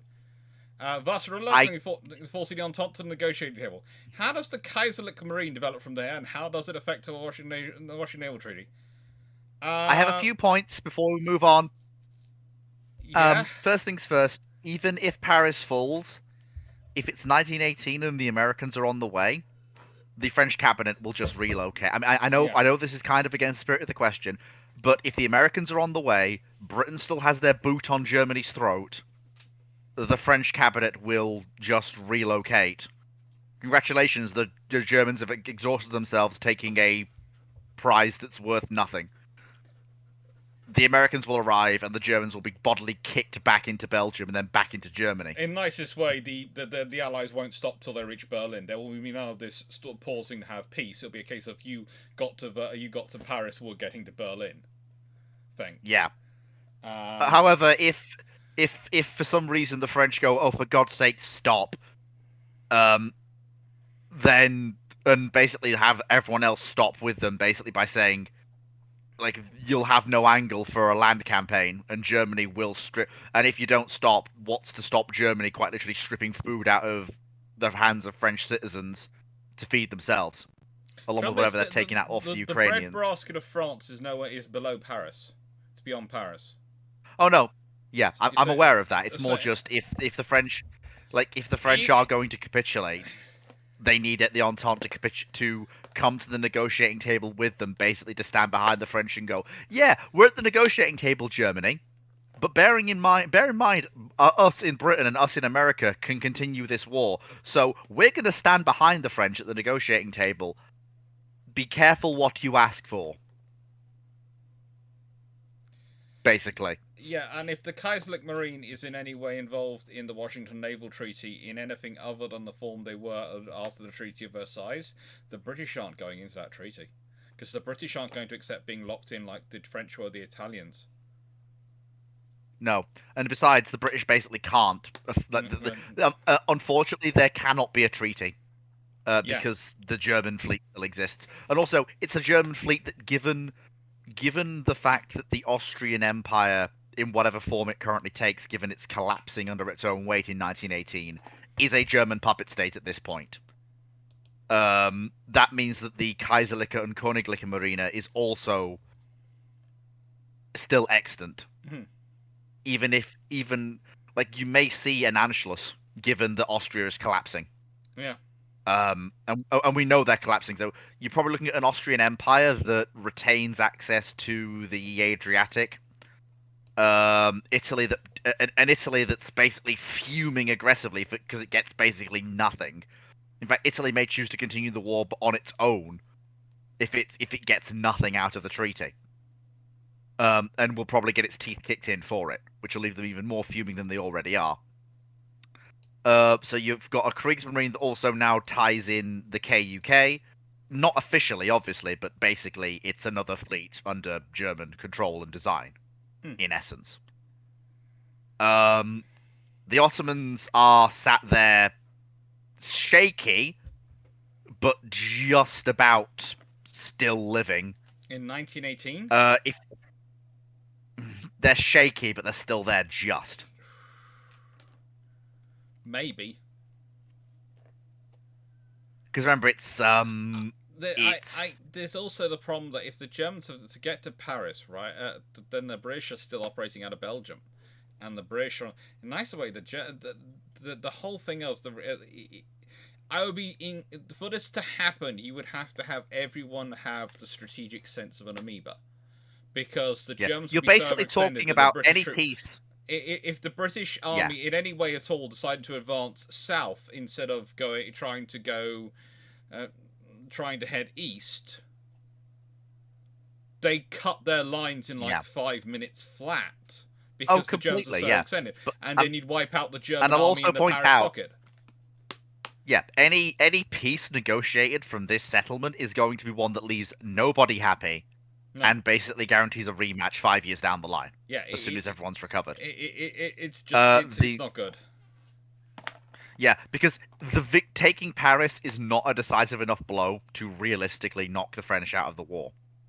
So this scenario you're suggesting, in order for this peace to occur, basically what you're looking at is Bulgaria is extant still. Turkey is extant still. It's still called the Ottoman Empire, but it's basically the modern state of Turkey, but reduced to what we would recognize as Turkey in its modern form, except it's still the Ottoman Empire. God knows what form the Middle East takes. I genuinely am not even going to touch that, because without a decisive victory, the Entente can't just carve out at will. The Russians are still communist, but there's the German eastern puppet states to consider, and the poor sods living there now who have to accept German rulers, which is a horrible thought, given what the Germans plan to do in the Baltic states. Finland exists, so that's good. Whether or not the Germans join the intervention against the Reds remains to be seen. Although they probably will, given the fact that a white Russia is far more bullyable than a red Russia. Yes, and they let the Red Russia thing out of the box, and they're gonna have to deal with it. And of course, that could be something the Germans could offer at the negotiating table.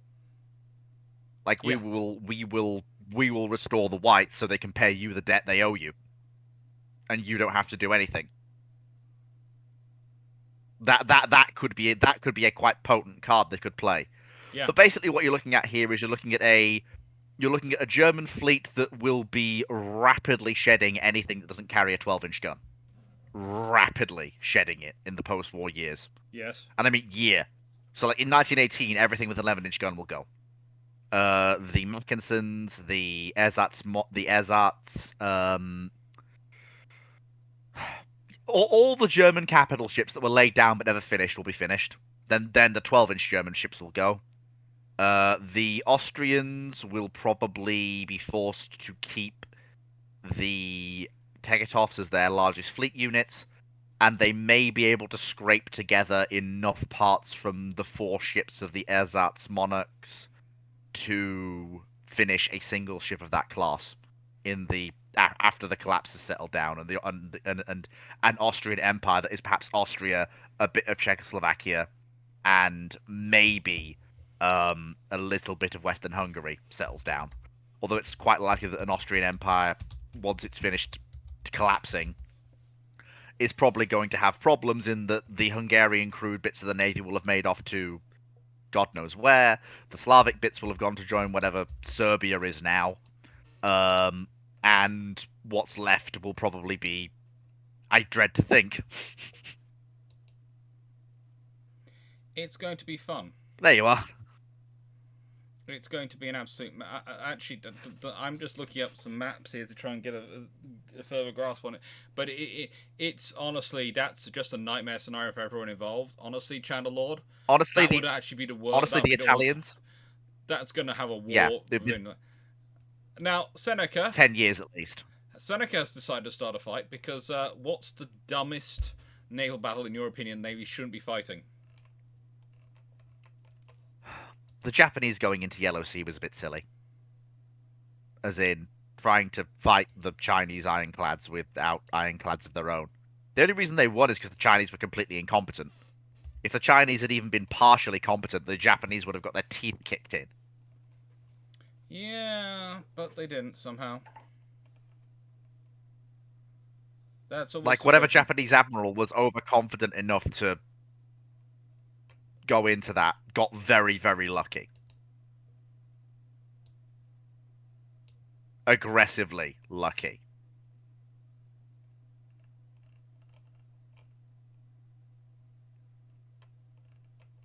Yeah. Okay, so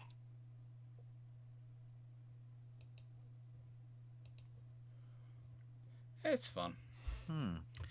So, dumbest naval battle in your opinion? Well, I've already given my...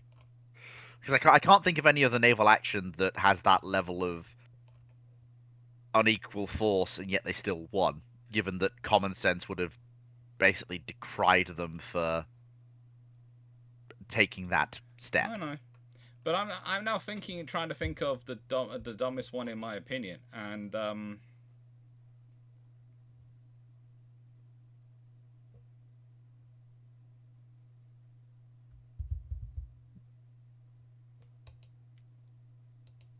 I'm trying to figure it out, but there's part of me that's just going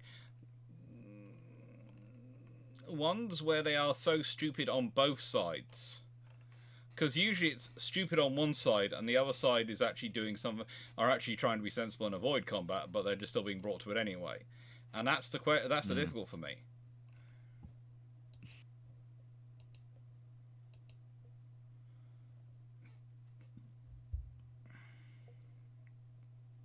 It's a tough one, isn't it?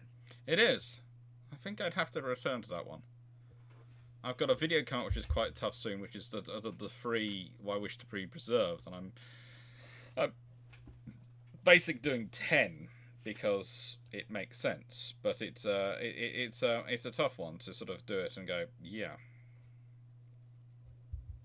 It is a tough one. If you were setting up yards on a navy on an untouched continent and could only take your personal library with you, what level do you think you could get to in 30 years, presuming you have absolute control, plenty of population on the outside, and no outside interference or help? My personal library? Do we include 30 years. Question is how many... Do we include the folders, and how big's my budget? Because it's the folders of personal data I've compiled of assumptions and various other things as well. In the nicest way, I'll have nuclear aircraft carriers in 30 years. With some very interesting aircraft operating from them.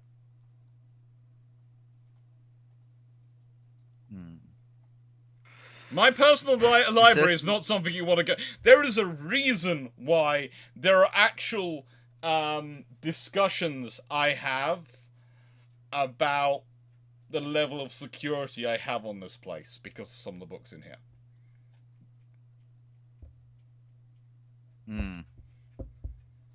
And I basically go, I'm fine. I've got cameras. I've got a security system. It's all fine. And yeah, because I have books in my collection which I love dearly and I've managed to get hold of, which are the sort of books which in libraries have a sign-in required. In the libraries, the national libraries where they're stored, have a sign-in required and they check your ID before you get access to them. Sort of books.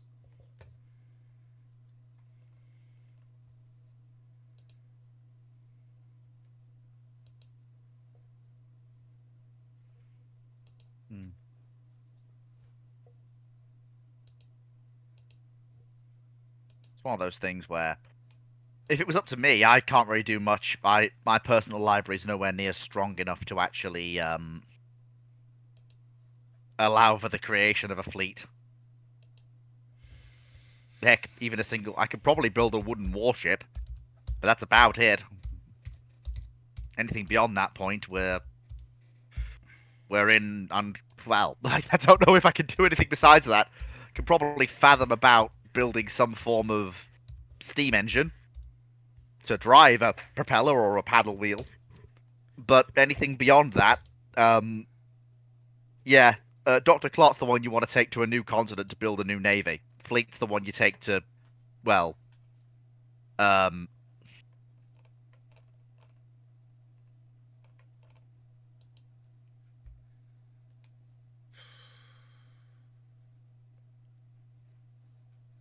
Fleet, yeah. George, my headset die. No, it's fine. It's just I ran out of steam. I ran out of steam. I ran out of steam on that one. We'll Carry on, move forwards, go. Very, very abrupt run out of steam. It's like, dude. Yeah, basically that happens. You just went, bunk. Like if you listen to ramblings, it happens all the time.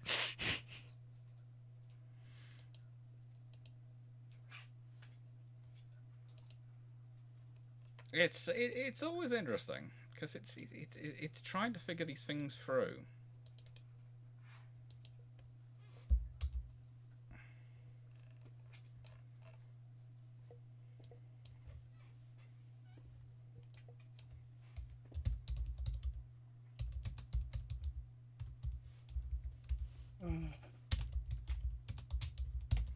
So, next question was, if you were setting up your... Oh, I'll answer that one. I've got to make sure I've put a tick by it, haven't I? I will put the tick by it. Yeah, probably.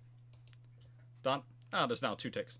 The Regia Marina had a Sea Jaguar. Also, Jaguar M version. Team Looker. What is the best marine engine ever to put to locomotive use in the UK?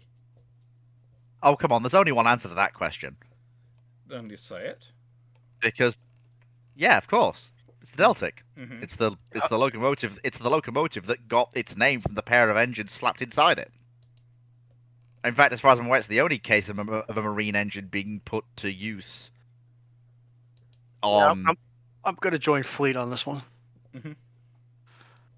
Because I don't think there is any other alternative. It's the best and the worst by virtue of being the only.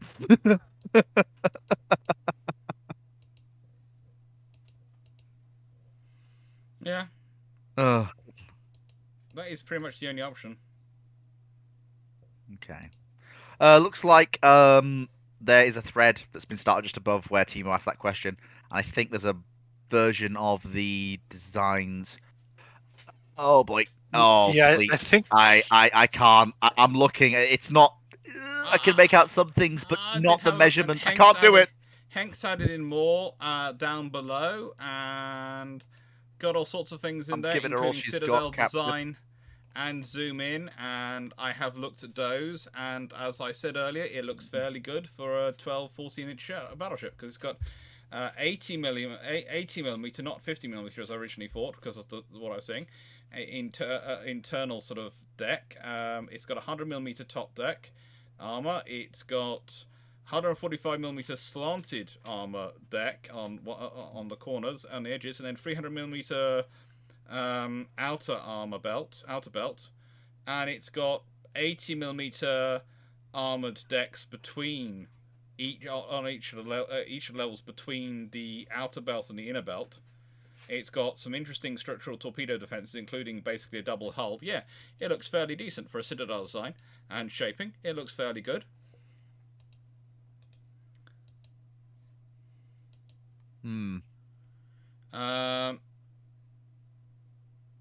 If all four CVO1 had been built, then when about were they replaced? Oh. Basically, what your They're going to come into service late 70s to 80s, to early 80s, aren't they? They're going to come in over about an 8-year period. Yeah, and you're not looking at replacement until after the QE program that we historically know. You're not looking at replacement until at least the 2020s. Yeah, at least until about now. Like, probably considering in it, we are probably raring up to replace them about now. Yeah, because here's the thing. Here's the thing that you need to bear in mind.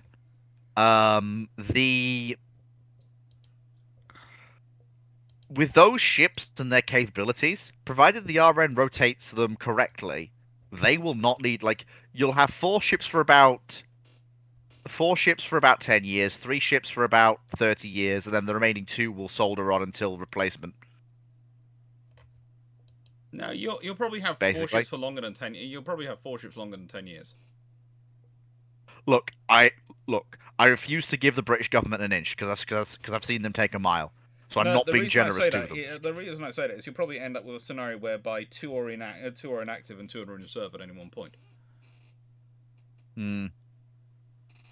And one of those reserve will be in long-term refit. One of those will be in ready reserve, and one of them will be in short-term refit or training. And so basically, they're just rotating that way. So they only ever have about two crewed, but they'll have all four on the books.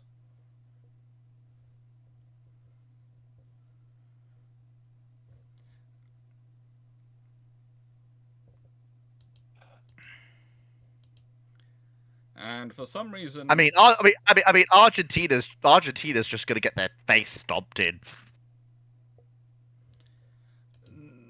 Argentina hasn't got a dog in that fight. Honestly, they're not going to start. They're still going to. The odds are they're still going to have the crack. They're not. No, the odds are they don't. Honestly, the problem is that if you got CVO1, there's no point in them doing it. There's no point in them doing it. You say that, but it's the Argentinian junta. It's one of those situations where even if, unless we telegraph correctly, it doesn't matter how much force we have, they're still going to go for it. We have to telegraph correctly. You've said it yourself a few times. Yes, but the thing is, under that scenario, telegraphing correctly can be also. If you remember correctly, there's exercises going on where there's there's spring train going on, etc. Spring train would be a carrier battle group under that scenario. And in nicest way, so you've got a fully worked up British. They're gonna go. There's gonna be a fully worked up exercising British carrier battle group just sitting on the Atlantic side of the Mediterranean. That's kind of a big signal at that point. 36 questions in the queue at the moment.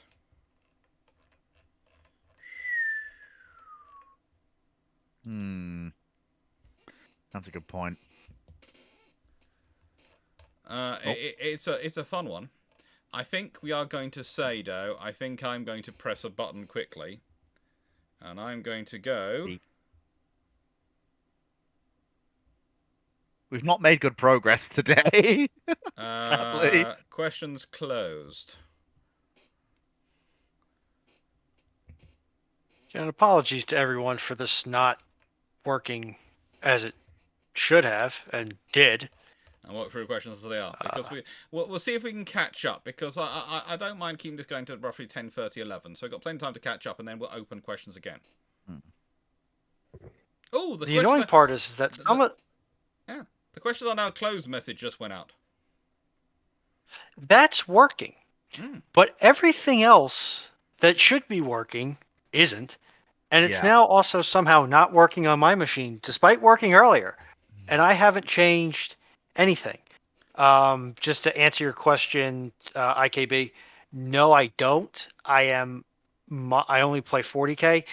However, I am quite peeved that GW decided to move many of the 30k tanks over to Legends, because those tanks are actually quite cool, and now they're Legends. Yeah. Now, small tear rolls down my cheek. Bug Guy 8829 questions: were there any 6-inch armed destroyers in any navy? Russians, I think, had some, didn't they? Yeah. The Germans basically do 5.9 6-inch, close enough for government work. Yeah.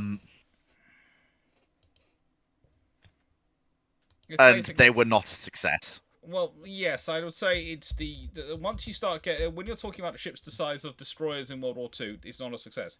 Once you're talking about modern ships, I would say modern Russian vessels, modern navies. I do realistically think it would be sensible to have 6-inch guns. Yep. I just do, because honestly, the Russians have the 130, which is the 5 and a bit inch, honestly, for most of their ships. I think a 6-inch gun would be a better option. I really do. I think a twin 6-inch auto for most navies would be an absolutely knock it out of the park gun to have. And would allow you to realistically do a lot of work.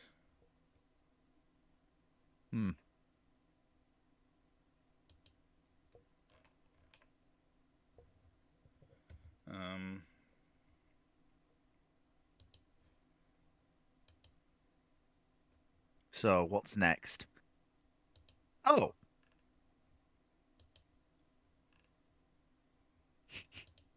Yes. It's night. It's night's question, and I don't think this is going to go the way he thinks it is. How badly would 3 Clemenceau class aircraft carriers operated by Brazil shift the balance of power in South America? It would shift it very heavily in favor of Chile and Argentina, because the Brazilians can't afford to crew them. And it would basically run their naval budget into the ground. I think if they could sustain them in naval power, it would be amazing. They'd be definitely a major power in Brazil, in the South America. I question where the money's coming from. Yes, actually managing to sustain them is going to be a difficult thing. It's going to be an interesting and difficult task. There's a reason why the powers in South America went for light fleets. Yeah. Because they are about the right size. Yeah. And about the right capability. And there's a reason why Brazil went for a Clemenceau when they did, was because, again, she was about the right size and about the right capability when they needed that capability. Mm-hmm. And there's a reason why they went by for the time when they did. Yeah. By the time they get Clemenceau, she's not a large carrier by global standards. No. But what she is far more capable than the light fleet she's replacing, and she's thoroughly conventional. Yeah. Which is what the Brazilians need. And bear in mind, operating the reason that the Brazilians are able to afford to operate her is because the Brazilian economy is picking up by this point. Yeah. And they can afford to replace the light fleet with something bigger and not impede the rest of their navy in a major way.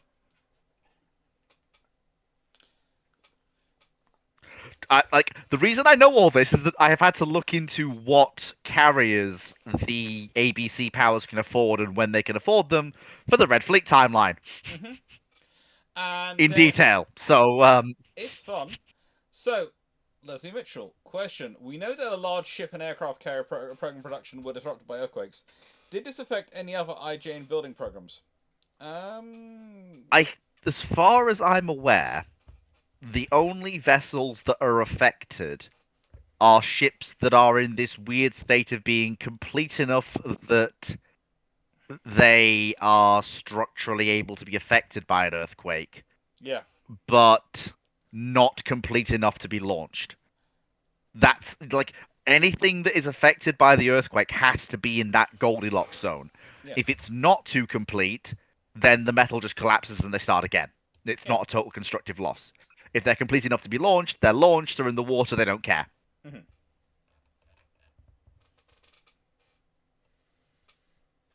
But I don't know the specifics of what ships were in that Goldilocks zone apart from the big one, which was, of course, Amagi. Mm-hmm.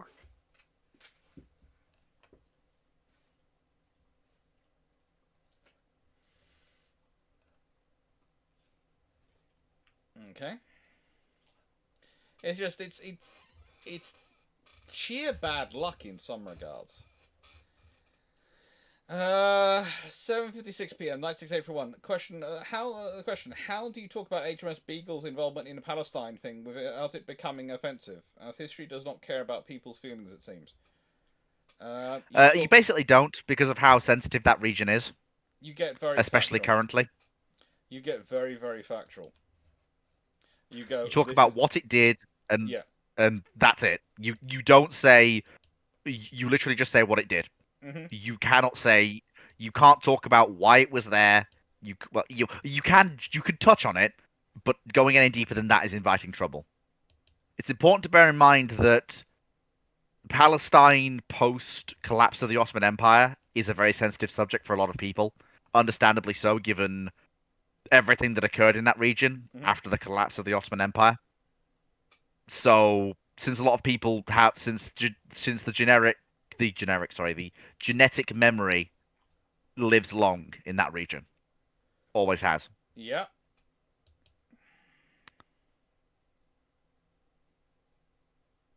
Really does. But then again, it's no different to, for example, trying to talk about, I don't know. Let me see another good example. The American Civil War without mentioning slavery. You can do it, but it's not really a full account of what's going on. But it will offend people if you do talk about it the wrong way. The problem is the problem with Palestine and the region, and by that I mean the geographical region, is that the history is exceptionally grey. It's perhaps one of the greyest areas in world history. And trying to approach it from any angle other than completely top-down objective, and that's difficult enough to do at the best of times in history without coming at things with an angle, because it means you have to broaden your scope massively, and any good scholarship on the subject will basically balloon to a size where nuance is detail has to be included, but you can't simplify, which therefore means that any scholarship on the subject is vast. You cannot talk simply about such a topic. It does become because fun. If you do, you have to come at it from an It does become fun. I mean, for academics, they love it because it means they get to have a massive, long-winded research angle for ages. But for the rest of us poor sods, it's not so. It's not as good. Back in a tick.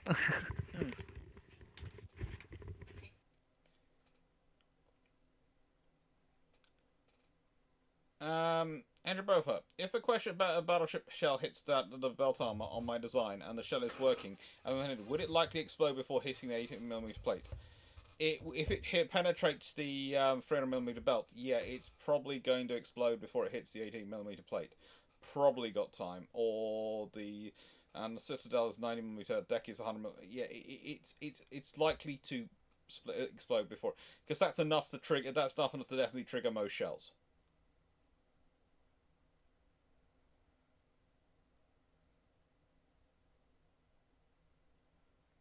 Look, not Knight 681. All things are said. You have to have context for why when you're saying them before you can say if someone says something that's offensive. That usually depends on the context. For example,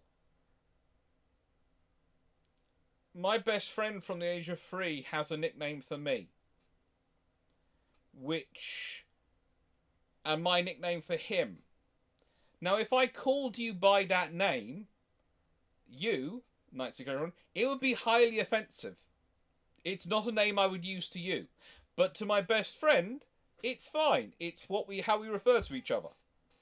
It's like I've got another friend and she's one of my closest friends.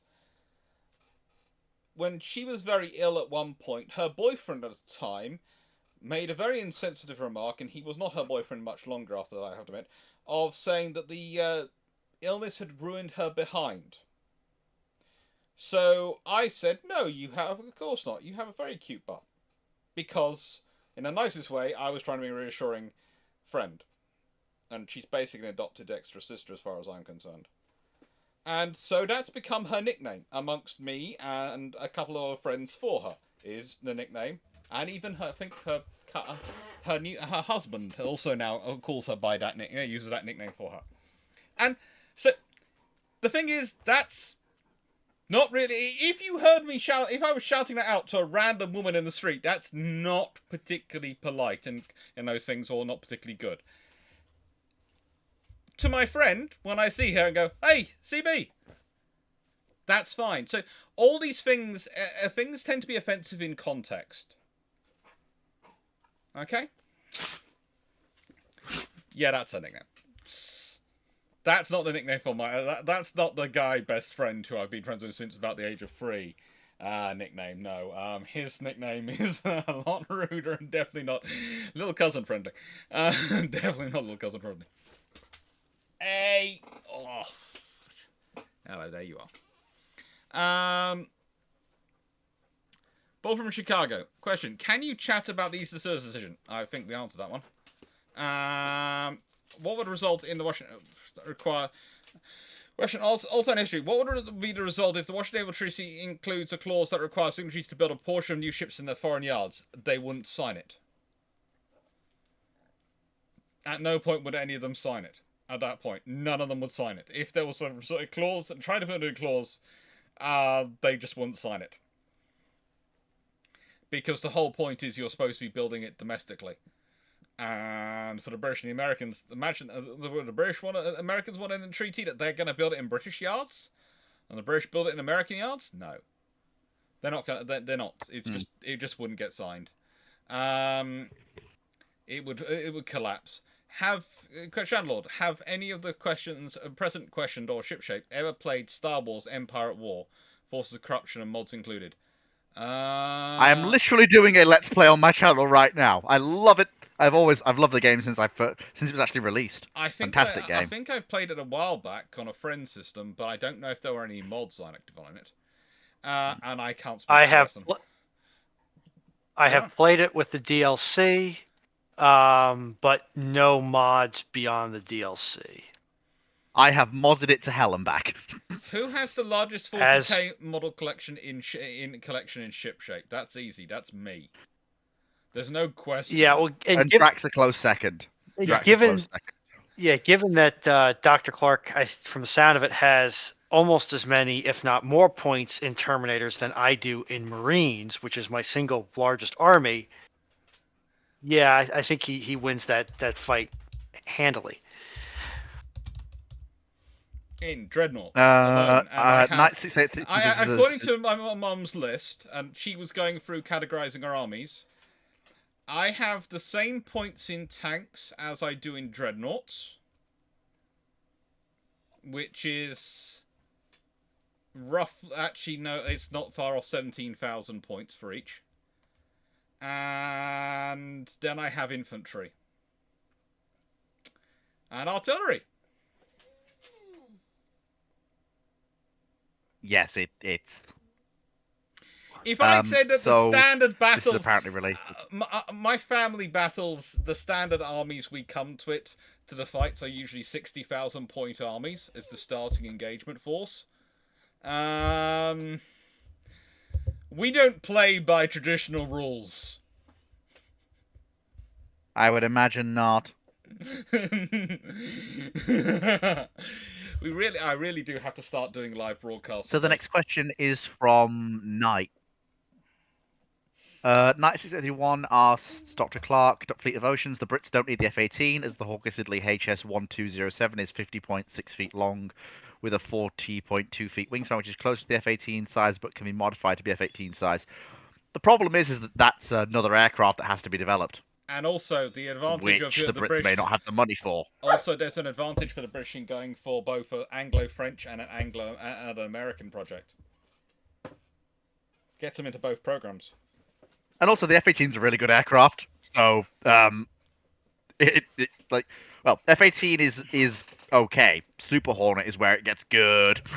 And if the Brits buy into F-18, they've bought into Super Hornet as well. Yeah, I'm going to leave you with that for a second while I take someone for his wander because he's demanding it. Leave you some questions. Well, that's basically that question covered. Yes, Garden? Carl von Gazenberg asks, in the case of the 5 triple 14-inch HMS Dreadnought, how would the Radetzky class have looked? Problem is, the Austrian...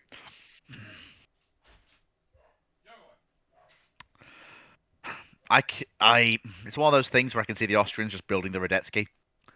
And just going with what they went with historically, because the Austrians are in a fairly limited situation. They could go with the 612 option, so that's 4 twins, which is 612. Sorry, 812, which is 4 twins, 1 fore, 1 aft, 2 on each wing. The problem is, though, that slows the ship down to about 18 knots. And one of the things they wanted with the Radetzkys was to get them up above 20 knots, which they did actually succeed in doing. And to be fair, created the arguably, as far as I'm concerned, the most powerful semi-dreadnought ever built. The Dantons can go and hide in a hole, I don't care. And the British pre-dreadnoughts aren't as fast.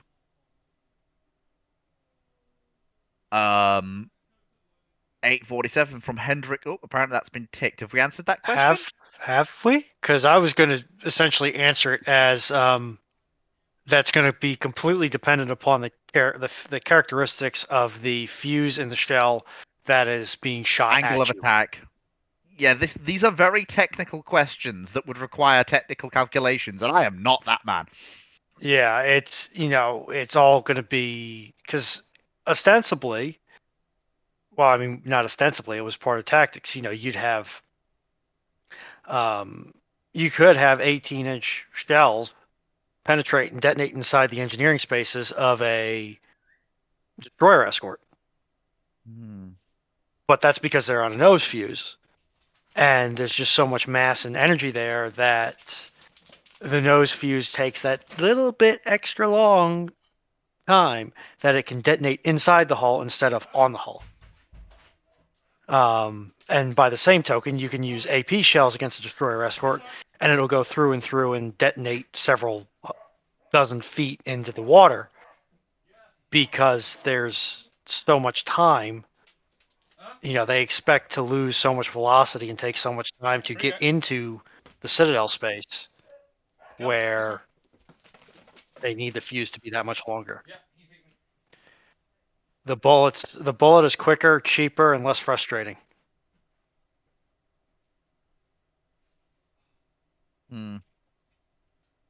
And again, that's maybe Dr. Clarke will take a bite at the 145 Mike plate. That's beyond myself and Ruin on, perhaps. You are rapidly entering into sit down with a physics simulation software and input numbers. I may be an electrician.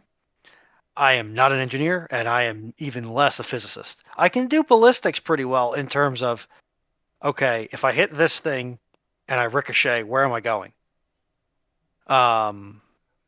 But as far as the actual physics part of it,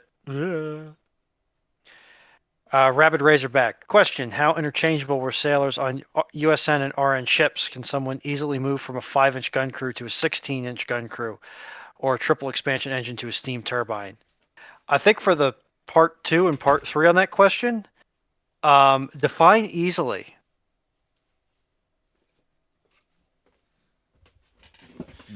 Okay. Because on a 5-inch gun crew, especially if you're talking from like the deck which the breach is and up,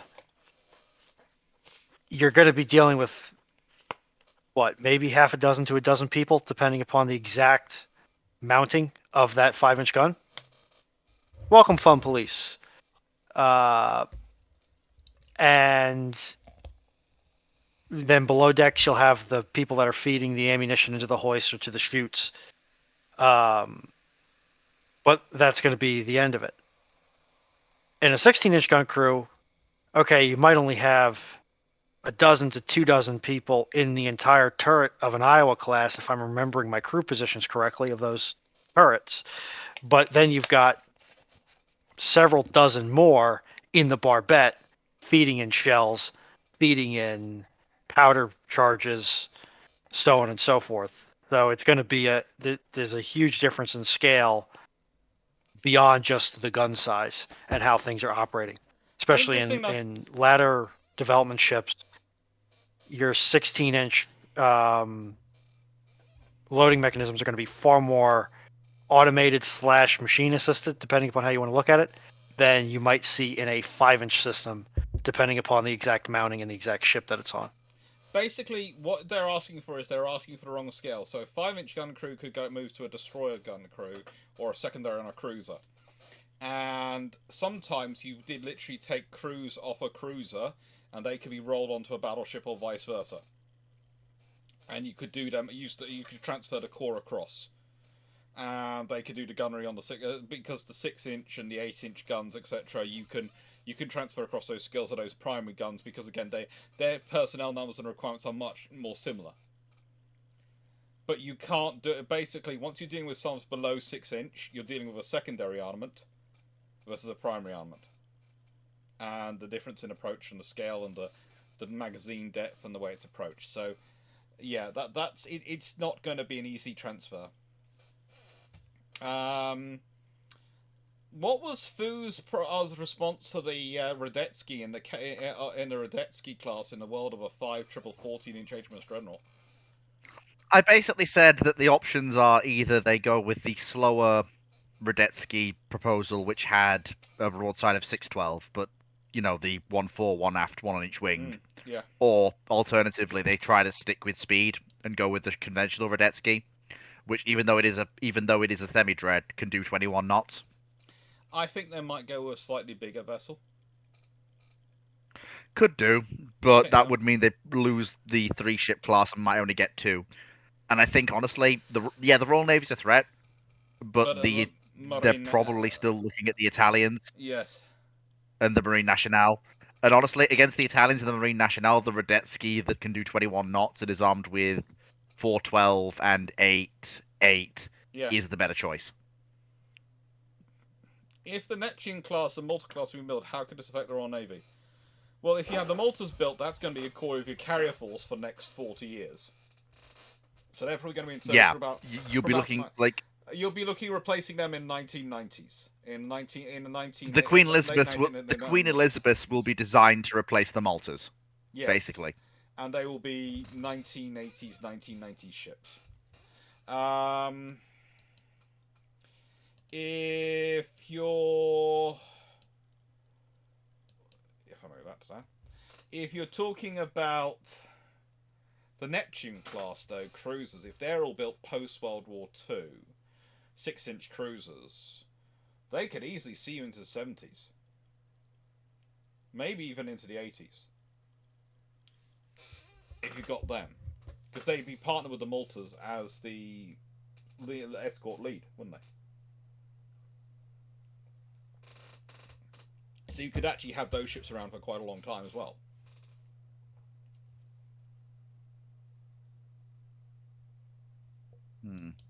So they could be around for a long time. How does it affect the Royal Navy? It could mean the Royal Navy's building a very large ship in the 1970s to replace the Neptunes in their role. With Type 82s, also that probably means the Type 82s get built, because the Type 82s would be the perfect ship to take over from the Neptunes as the lead ship of the class, lead ships of looking after them at the fleet carriers. So something like Type 82s would be done. Did you know YouTube has a dark mode? I do know it has a dark mode, but I have it in I have the YouTube in the white mode, in the light mode, because then that contrasts it with the Discord messages, which are in the dark mode. So it makes it easier for people to work out what's the live chat and what's the Discord contrast. Questions. Also, I've just had YouTube in light mode forever, so it just like dark mode is just I just can't. It's fun though. Before I respond to that heretical comment, good night, Carl. Catch you next one. Yeah. What did I miss? Carl von Gazenberg just waved as he headed out the door to farewell. Okay, probably catch some sleep. And then well. Fleet, the light, it burns us. It blinds us. No, I'm fine. Okay, Channel, you have to name 12 battlecruisers with objectives ending on Oos. What are your proposals? Well, you've got Furious, Courageous, and Glorious. So that's your 3. Tremendous, Imperious,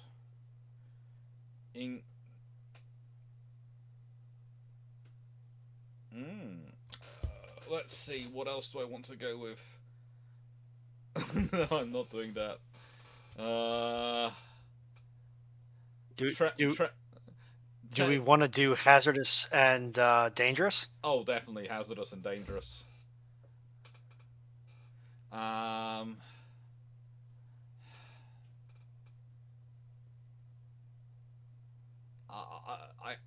Tremorous and spurious I cannot do. Ridiculous?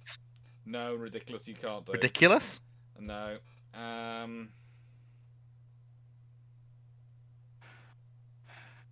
Superfluous, but that will probably get other problems.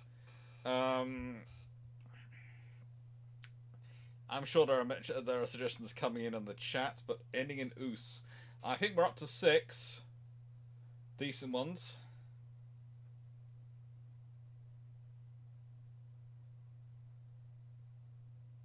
Victorious. Did you count that one off? Yeah, didn't include Victorious. Why did the cannon just go off? Did someone join my Twitch stream? Sign up to Twitch. Indomitus is probably good.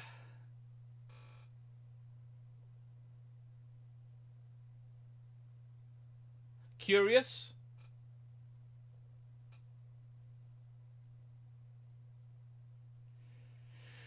I think that's got us to about 9. Well, one thing, one thing that you can say for ridiculous is, can you imagine the shame of the opposing navy to have one of their capital assets sunk by a ship named Ridiculous? Ravenous is good. Ravenous. We'll go Ravenous, not Ridiculous. From Raptor Rat. I'm just think. Can you imagine if Deutschland and Stupendous? Yes, we'll go with that. If Deutschland got sunk by Ridiculous. More of the point if Deutschland got sunk by Curious.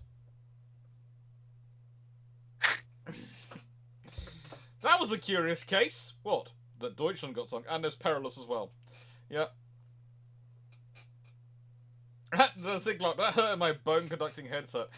Basically, I have it set up so that when people join the Twitch stream, noises go off. And if I forgot to turn them all off, Let me just do this and make sure sound alerts is off, and then go back. Because otherwise sound alerts can go off when people join Twitch, even when I'm not broadcasting on Twitch.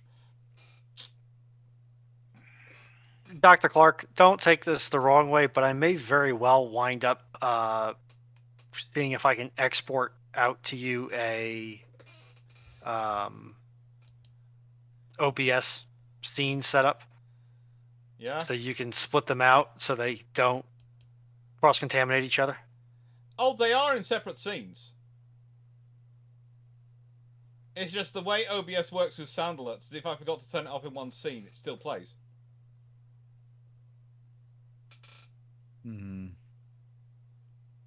So if I forget to turn off the button, okay.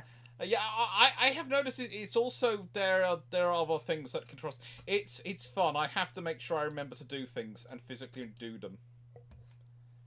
I can set that up to be automated, or show you how to set it up to be automated, or not automated, but one button. I know, but I already have 6 buttons full for this thing.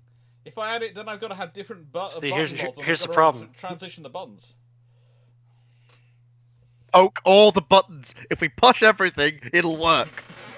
You're reminding me of one of the PCs in my Starfinder campaign. That's just buttons. Button obsessed. Pushes all the buttons. We've actually headcanoned it that she's turned the captain's chair of the ship into a warp anomalous object. That is always slightly out of adjustment for my character. All right. I'm not sure yet. I'm making sure everything's turned off on Twitch. The entire Twitch is turned off. No more of those bangs should come through.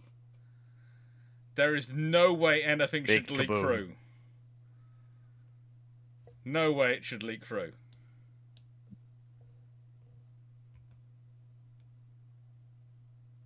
But yes, I can also, with the Stream Deck, it can also be configured such that one button does multiple actions, and you can just have I'm going to go stream YouTube, and then it shuts all your Twitch alerts off and brings up all of the relevant buttons for YouTube. Or I'm going to go do Twitch, and it does the same, but for Twitch.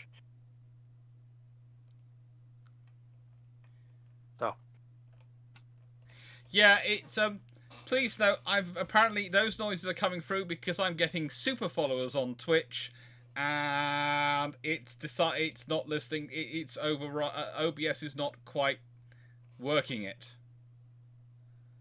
Apparently, and yeah. That's fun. By the way, those super followers were Podazani and Dragonred, who I'm fairly sure is in the chat somewhere here. So if Dragonred is in the chat, and they're one of the people who have booped it up, because I'm close to getting 200 followers on Twitch, so it's going happy. Subscribers. Yeah. That might have been my fault because I meant to do that earlier, and then I just did it while I was poking at your Twitch chat, trying to get this bloody bot to work. So it could be the bot, you're saying? This me, and it makes me very. No, it is me. Well, it shouldn't be the bot, but I chuck some gift subs because Twitch is having the discounted gift subs in there, and that's pretty much. That could be why. I just don't know why it's taken that long for the alerts to come through. That one I can't speak to. Now, here's an interesting question definitely for our Red Fleet timeline, gentlemen. Because what happens if the C-130 is replaced with the YC-14? What the heck is a YC-14? It's a Boeing aircraft. Apparently an aircraft designed by Boeing. Oh, I hate it. I hate everything about it. I just... Leave putting jet engines on the front of aircraft to the Russians, for goodness sake. Well, first of all, It's not going to be as flexible. It's not going to be as future-proof. What in God's green is It's that? basically trying to make a jet-powered version of something to do the same role as the C-130. But you can tell from looking at it that it has less future-proofing in it and is literally less robust. Yeah. For starters, you only have 2 engines, so there goes a good chunk of your redundancy. They're jet engines, mounted forward, hired a wing for dust operations. Congratulations, well done. This is just a bad aircraft all round. There's a reason why it was not adopted. Because the C-130 basically just says, I can do your job better than you, and I'm cheaper. And I'm better prepared for the future. Okay. Also, it's an abomination. And this is coming from someone who likes French pre-dreadnoughts. That thing is an abomination. Your eyes do work. Okay, that's good to know. My eyes have always worked. Just everyone else is wrong about pre-dreadnoughts. People I think if this thing had won the contract, we couldn't. I don't think anybody could legitimately make complaints towards the Grumman entry for the F-30 for what would become the F-35 design. No, they couldn't. No. They couldn't. But it's an interesting idea of... Honestly, I'm trying to look at it and trying to go, why? It's one of those things where you're looking at it going... There's a lot of things wrong with it. It's an answer to a question. I'm just not sure what that question is. Probably, can we make a jet-powered C-130? The answer is yes.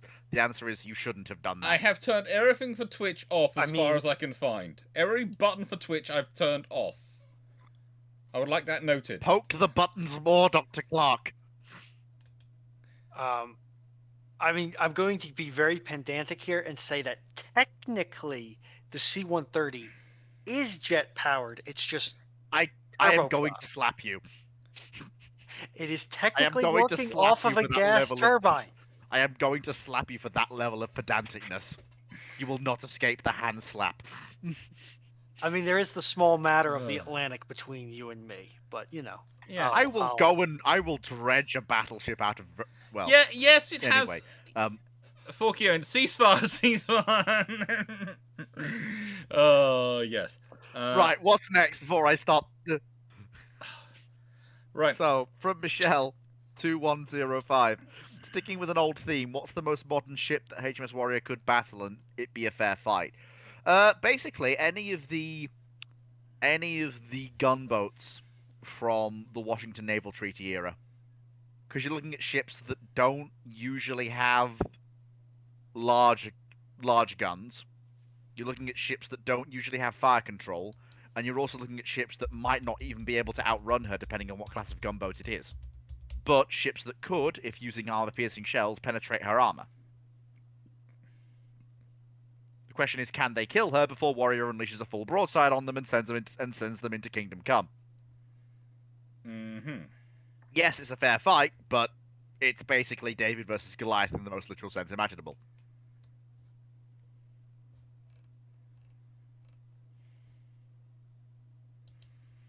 It's definitely an interesting scenario for them.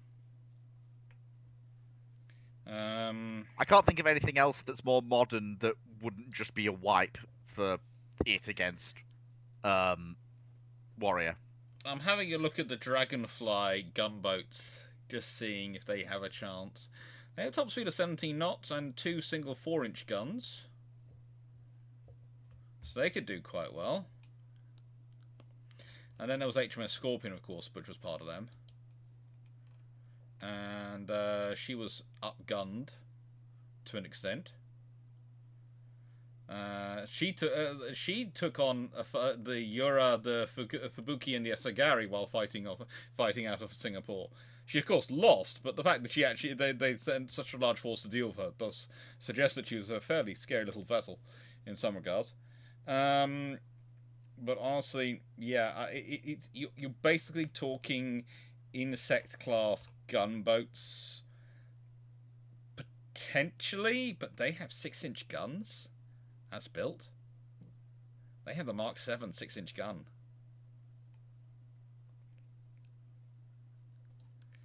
So I'm not sure if actually even the treaty era gunboats are an option. I'm not sure if they are. Sorry, Fleet. I think it might be pre-World War I gunboats. Probably. What are your thoughts on the US military future vertical lift program? Oh, not. Oh, bloody. Hang on, let me have a look. Future vertical lift program. You know that it's a standing joke in the chat that people are going to have to say language to you. Well, not on my. Anyway, well, there must have been a Death Star. Specifically, look, a cupcake. Specifically, the ultra requirement. Honestly, I don't think there's any actual contenders for the ultra requirement. It was basically supposed to be a vertical lift aircraft with performance similar to the Super Hercules and the A400 Atlas, supposed to be introduced in 2025. Has anyone heard that the Shield command jet has turned into reality and is now available to procure? Because that's the only jet of that size and that size and capability I've seen doing vertical operations. Yeah. Like, you can, in theory, create something that will work in this role. Unfortunately, it's not really a practical. It will not be a practical. At current technological capabilities, rotary winged asset. It is not going to produce a viable. You can do it, but you're not going to be able to produce an asset which is viable at a required cost to procure in the numbers you need for the operations. And also, there's the fact that there is a way. It will give you a vertical lift asset that will be able to move the equivalent tonnage to a lift aircraft in that range. It's just gonna have to be an airship twice the size of the Hindenburg. Yeah, not really practical for modern combat operations. Carry on. Well, it's. Why did the Spanish? Why did the Aussies go with Spanish designs for their LHDs and destroyers? The Spanish have kind of gotten really good at building those. And also because they were cheap. That too. And they don't have the crew requirements of the American ones. They did consider the British, but it was the Type 45 program didn't line quite up with the Hobart class. Especially, it would have been interesting if the British had still been producing Hobarts, Type 45s at the end and had gone for the full batches of 12. I think you're more likely to see the Hobarts being a British ship, especially if the Mark 41 VLS is included in the latter 6 as they were supposed to be, as they were built. And with the LHDs, there's no real other option. Look at a time period when they're looking around. Look at who do they buy them from. Do they want to buy the American-style LHD? That would take up half their Navy to crew. That's just not viable. So it's got to be the LHDs of the Juan Carlos class. The other option, of course, would be a Trieste, but the Trieste wasn't built then. Then you've got the French design vessels, which are good, but not really what you want for Pacific operations. You need something which is fairly. You basically end up with a very, very short list, and the boxes that are the Juan Carlos design are it. And they are boxes, let's be honest. They are a floating box, a tea box on the sea. Inns, what would be the optimum Royal Navy program in the 1960s, considering the economic situation and priorities? The optimum program for the Royal Navy in the 1960s would have been to have built the Maltas in the 1940s and 1940s, early 50s, and so they don't have to worry about building capital ships, and they can just keep a standard rate of escort production going. Yeah, that's it. That's the optimum program from the Royal Navy's perspective. Britain needed a rejuvenation of its carrier fleet at the end of the Second World War, and they didn't get it. And problem is, the further you get from the end of the Second World War, the less likely it is that any rejuvenation of Katobar capability is going to happen. Yeah. You basically got to get the RN through the Cold War with a carrier force. You need the Maltas. Yeah.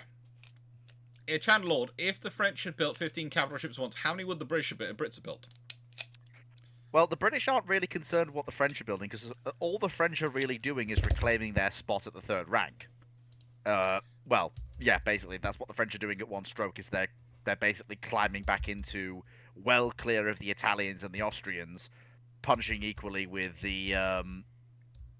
with basically the United States at this point, and the Russians, who are doing something similar. You've basically got Russia and France looking to punch back into the position Germany's nicked off them, which the British really don't mind. Given that France has been growing closer and closer as an allied power, and Russia is over there, and there are Germans between them, and also the Japanese on the other side. Mm-hmm. So Russia's not really a concern. So the British don't really need to alter their build cycle at all. If they finish the Leons and the Normandies, then this means that the British are really happy, because it means that the Mediterranean's locked down. Because the Italians in the post-World War I period cannot afford to build ships to match the Leons and the Normandies. And it will also mean that the French will be able to successfully argue that at Washington that they deserve a position in between Japan and Italy. Or they deserve to be an equal of Japan. Probably more likely that's the option that will be taken. But then one knock-on effect is, and I'm sorry if you guys covered this because I'm still trying to fight with this bot, but what happens if we see a similar collapse if Germany decides to kick things off? What do you mean?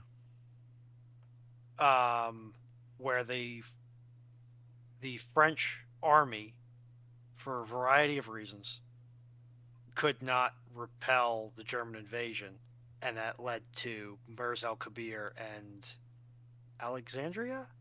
Forgive me for getting that wrong. If you've got, we've got more capital ships to go around. It's highly likely that you will have a French fleet that will have.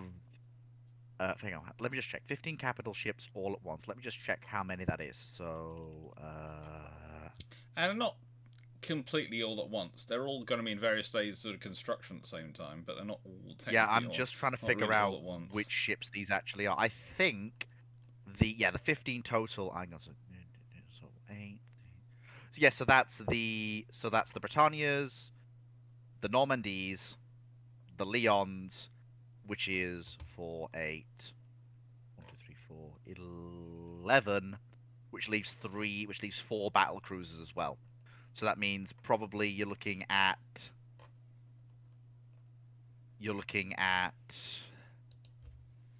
So the French battle cruisers will probably be. You'll probably have 2 at home, 2 in the Far East, because the French will basically have them there as we are here, Japan. You can't just waltz in with a bunch of gunboats and take over Vietnam. You're looking at probably the Britannias and the Britannias and what's left of the core base, since they'll probably be on their last legs, but will probably still be around. Although then again, by the 30s, probably not. The core base will have probably bowed out in First London. You're looking at the Britannias being kept in the north, because as far as the French are concerned, with the Britannias and the Royal Navy, the Germans don't have a hope in hell navally. Along with Dunkirk, Strasbourg as well, being in the north. The majority of the modern Marine Nationale, so that's the Normandies, the Leons, their 2 other battle cruisers, will be in the Mediterranean, glaring at the Italians. So you probably have the force to raid will be based in Mers el-Kabir still. You'll probably have a sizable contingent based in Alexandria. Probably the slightly quicker Normandies. The Normandy. The reason that Bern is fast is because she's a carrier. So you probably have the Normandies and the Leons based in France proper, and you'll probably have because there's no reason for the French to split off a small force to Alexandria if they basically say to the RN, look, we've got 8 battleships in the Western Med. we will hold down the Western Med. So you're looking at the Vichy government having much more navally it can do, and unfortunately, you're looking at the Vichy government also being much less willing to have those ships leave France. So it's no longer the case where the Royal Navy is looking at a force that can, be helpful to the Axis. They're looking at a force that can, if it flips sides, catastrophically derail Royal Navy planning when it comes to the outcome of the Second World War. Which means that, unfortunately, they basically have to take the French at their word. They cannot afford to start shooting at the French on the off chance that they will flip. They have to basically trust, for as little as it's worth, Admiral Darlan's word that the French will scuttle their ships and will not let them fall into Italian or German hands. Now, as we know with the benefit of hindsight, that trust is actually worth something, because the French do actually follow through on that threat when the Germans invade France. So, in reality, in actuality, not much changes. Well, it depends on what ships are where. Ironically enough, the force to raid will probably remain in Mez el Kabir, where the Germans and Italians can't really get at them with any real sense of nicking off with them. Dr. Clarke, do you have any thoughts on that? Not really. I started for some reason looking into the German yards which built battleships in the run-up to World War One. There's sort of down there, and I think one of the yards which I tend to label it as 10 yards. I think actually technically it's 9 yards, because one of the yards shuts down and opens up on a different site in the same place. So, do I count that as 10 yards, or do I count that as 9 yards? I'm sorry I got distracted. I was literally thinking about that, going, oh, yeah, I've traditionally said that as 10 yards, but is it really 9 yards? It's a whole debate.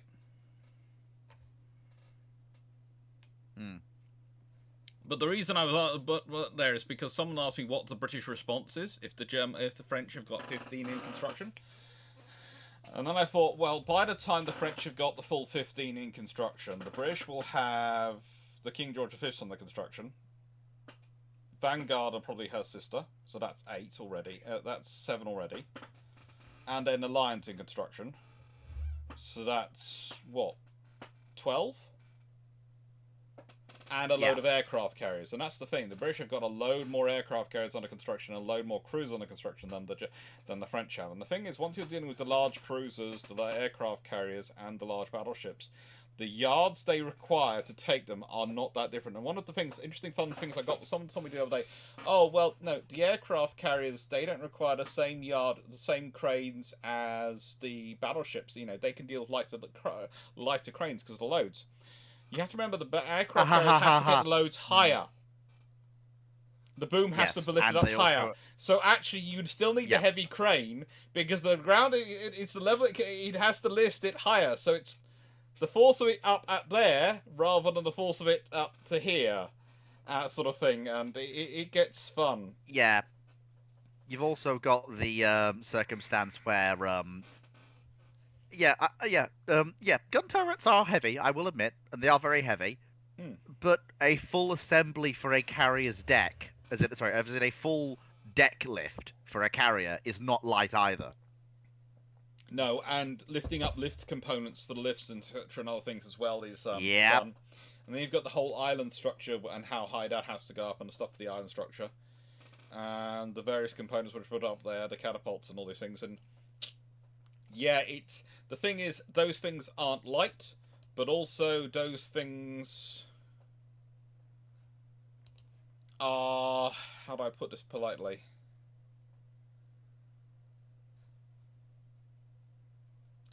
Are not good. It's a case of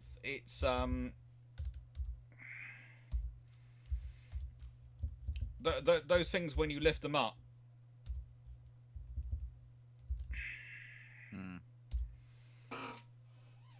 Yeah, it's heavy. Yeah.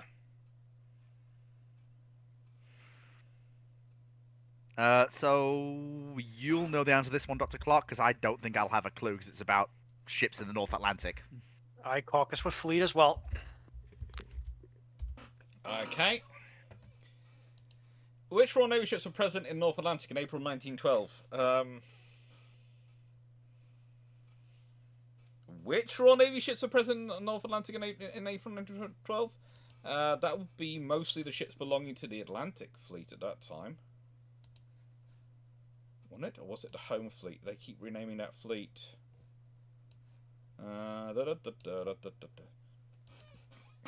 Atlantic Fleet. Dreadnought Project. Because then I'll know.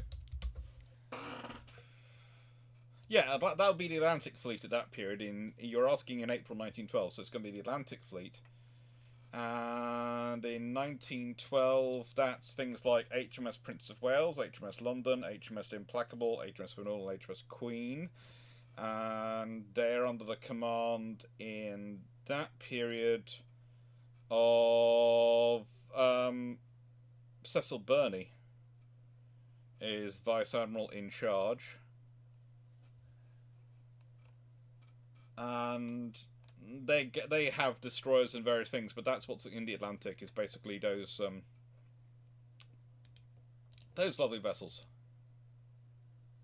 The London class pre-dreadnoughts pretty much are the core of that force, because it's London, Prince of Wales there, Formidable, and Queen. I think they're Formidable class, aren't they? No, Formidable and Implacable are them, and Queen was what class was Queen? What, I've completely forgotten. No, she was London class. Yeah, it's 3 London class and 2 Formidable class are the battleships there.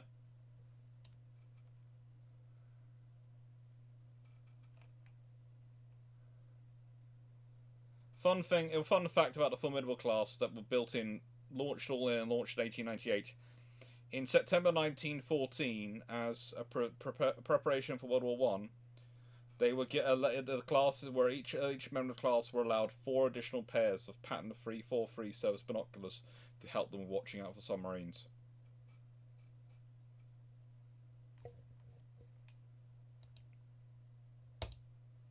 That's a fun fact. How did I answer your question? But the Dreadnought Project are usually fairly good on these things. Seneca Nero, what would a build all the ships Royal Navy look like from like 1910 to 1913? Just shipyard capability. Everything else can get delivered from somewhere. Be it the Atlanteans and just the materials one. So basically, you're just using the shipyards. Well, this is another reason a good reason I have this particular production. The British average production per yard was for this period was 0.3 battleships per year per yard. This was while the yards were not really maxing out. Once we start maxing out yard construction, we start maxing out the yards. In fact, quite a lot of yards have multiple slips that can take ships at this level, and armoured cruisers, etc. Once you start maxing out capability, things get very different very quickly.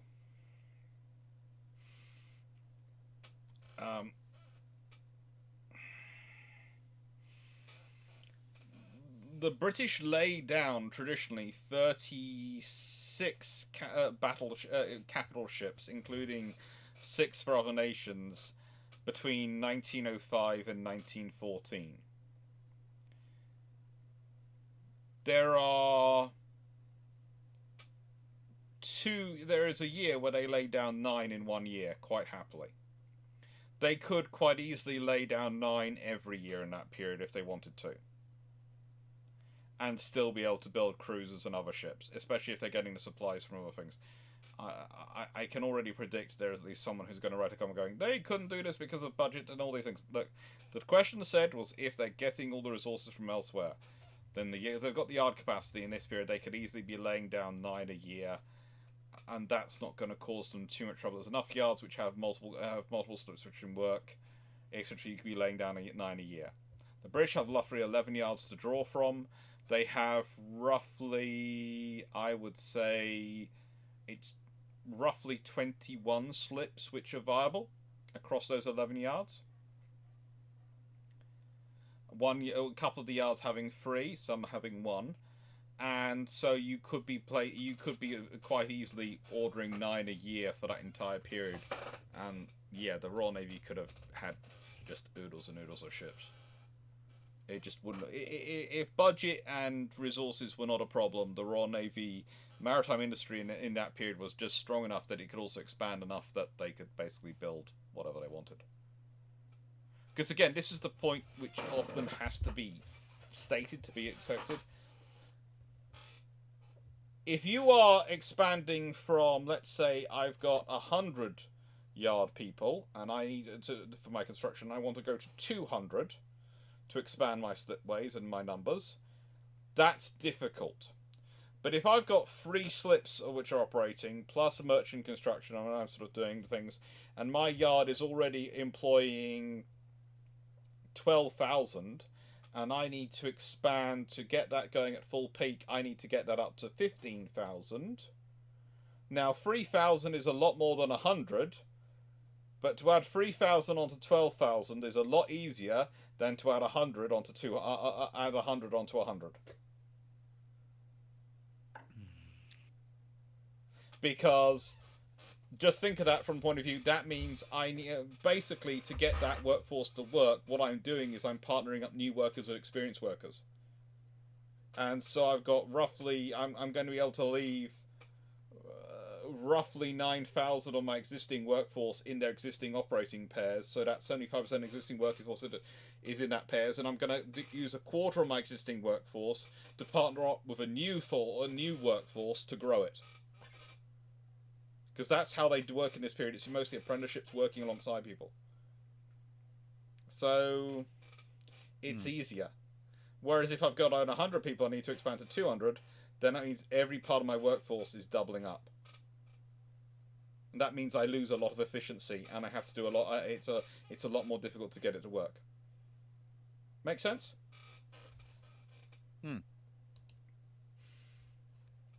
I'll slip in Steve's addendum about it's more about the skilled workforce than the number of slipways as a question.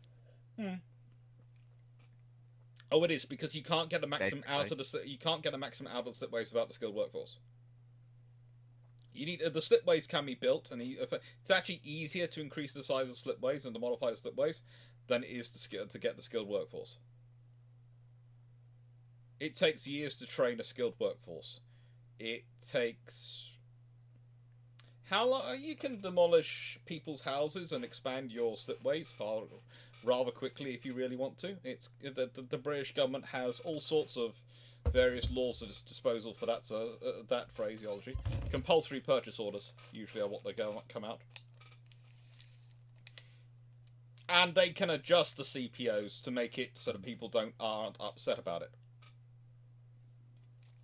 You can do the CPO at base value, CPO at base value, CPO at fair market rate, and CPO at, I think, what's the phrase? If there are treasury people listening, they'll probably tell me, but is it expected market rate or something they use as the code for basically we're going to give you market rate plus a healthy bump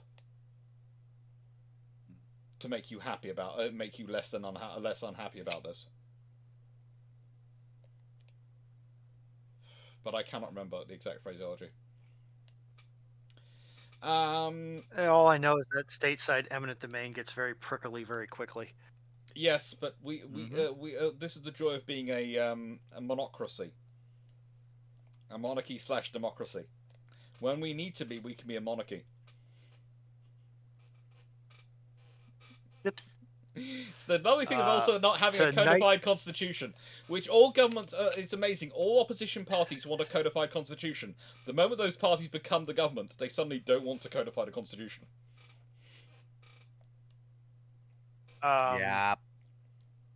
to Knights 6831's question 214. Compared to the Imperial German fleet, how does the Russian fleet of one Emperor Nikolai, one First class, four Imperatrice Maria class and Yes. 4 Gangut class battle. I'm sorry, I had to help you there, Ruin. I thought Yeah, I can't no, let you're this man fine. suffer. And 4 Gangut class battleships stack up. Well, here's the thing. My first Here's the question thing, to that, I'm going to run fleet over here a little bit. My first question to that is, when are we talking about the Imperial German fleet? I would also point out that yeah, I would also point out that only 4 of those ships are in the Baltic. The other 5 are in the Black Sea. Yeah. And were built for the Black Sea, and were built on the Black Sea, and have no real ways of getting to the Baltic. You'd have to really work on the canal between the Baltic and the Black Sea. What I will say is that the 5 battleships the Russians built for the Black Sea basically turned it into a Russian lake for as long as they were around. Mm-hmm. The 4 Ganguts also must have been worth something, because their whole job was to keep the Germans out of the Gulf of Finland and heading towards St. Petersburg. The Germans never tried it. Probably because going up against 4 Dreadnought battleships would require them to bring about 6 Dreadnought battleships of their own, and given what the Ganguts were, they would have had to have been some of the more capable units of the German fleet. Because the Ganguts weren't designed to go hunting you down, they were designed for you to come hunting them. And also, the Ganguts were designed in such a way that if it's not going their way, they ramp up to 24 knots and just go bye.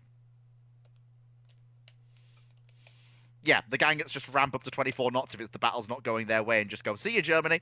Oh, what's that? Your battleships can't go faster than 21 knots? Oh, that's a shame. Yeah, and also, to be fair, the Ganguts are also... The thing is, if you're playing those games around the Gulf of Finland, there's enough coastal fortifications to cause you trouble. Drakenred, what is the most optimistic timeline for war versus Japan after Pearl Harbor if America went Japan first? Well, basically, it's 18 months to 2 years on the time of the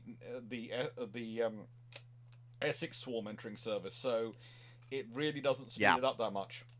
Because the timeline for the war versus Japan is based entirely on ship construction. It's not based on anything. You can as fast as you can. They are constructing those ships as fast as they can, but that's one of the reasons why even Admiral King accepts the Europe first in the end, because he can't win the argument, because the ships that do the Japan first just don't exist. Whereas they don't. And I will point out that there's a thing. The Royal Navy can do the operations for the Europe first, and that's the thing. And I will also point out that here's the thing that a lot of people don't like to admit when you look at the real numbers of capital ships on both sides after Pearl Harbor. Japan has a lead. And the US needs to overcome that lead through build strategy. Yeah. And that takes time. Japan has more carriers, and they have more battleships by January 42. And people don't like to realize this because it goes against the whole, Japan was... punching up and all that. No, Japan had actually kicked the US down and was ahead of them. Yeah. But that's also the way these things often go to.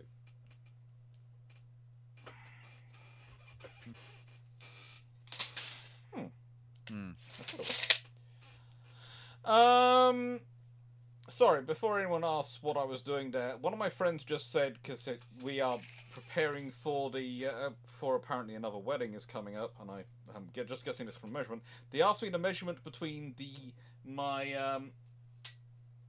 at further stretch of my gap between my thumbs on both sides, and so I was doing a rough guess and going, yeah, I'm apparently 65.5 inches. Or 166 centimeters.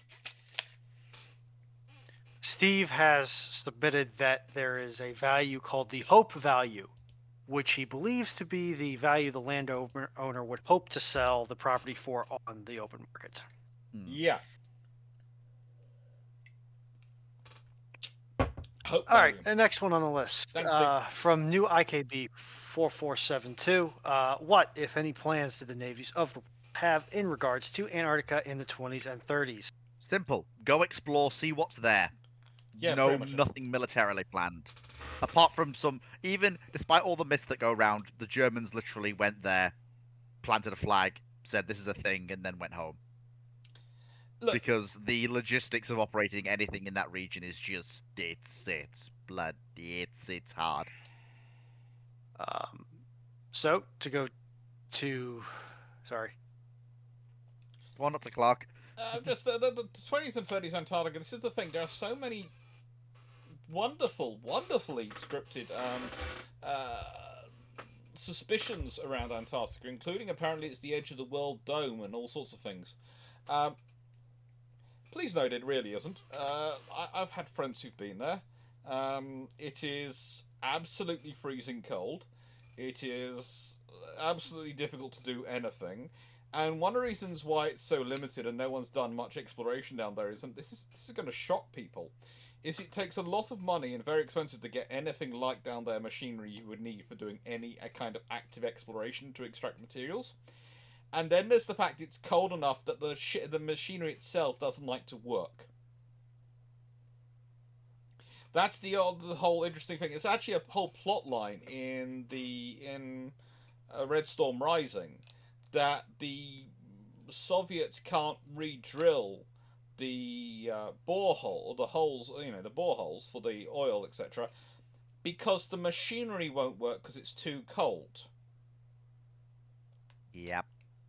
Whoops. And this is something which people forget. There are temperatures where humans can function at that our machines won't.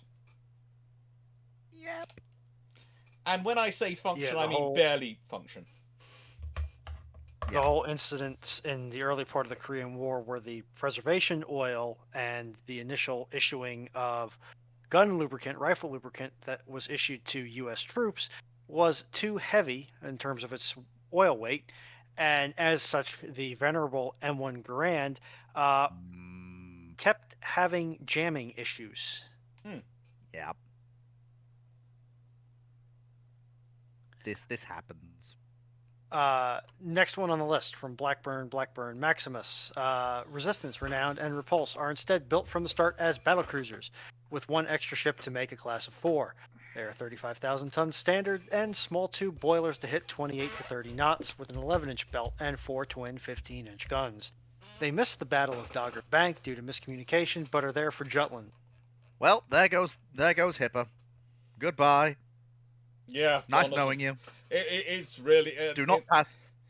And the question is, where are the Queen Elizabeths in this point in this battle? Because they are probably the Queen Elizabeths are probably back with the Grand Fleet, at the front of the Grand Fleet, for any battles, and those for Resistance, Renown, Repulse.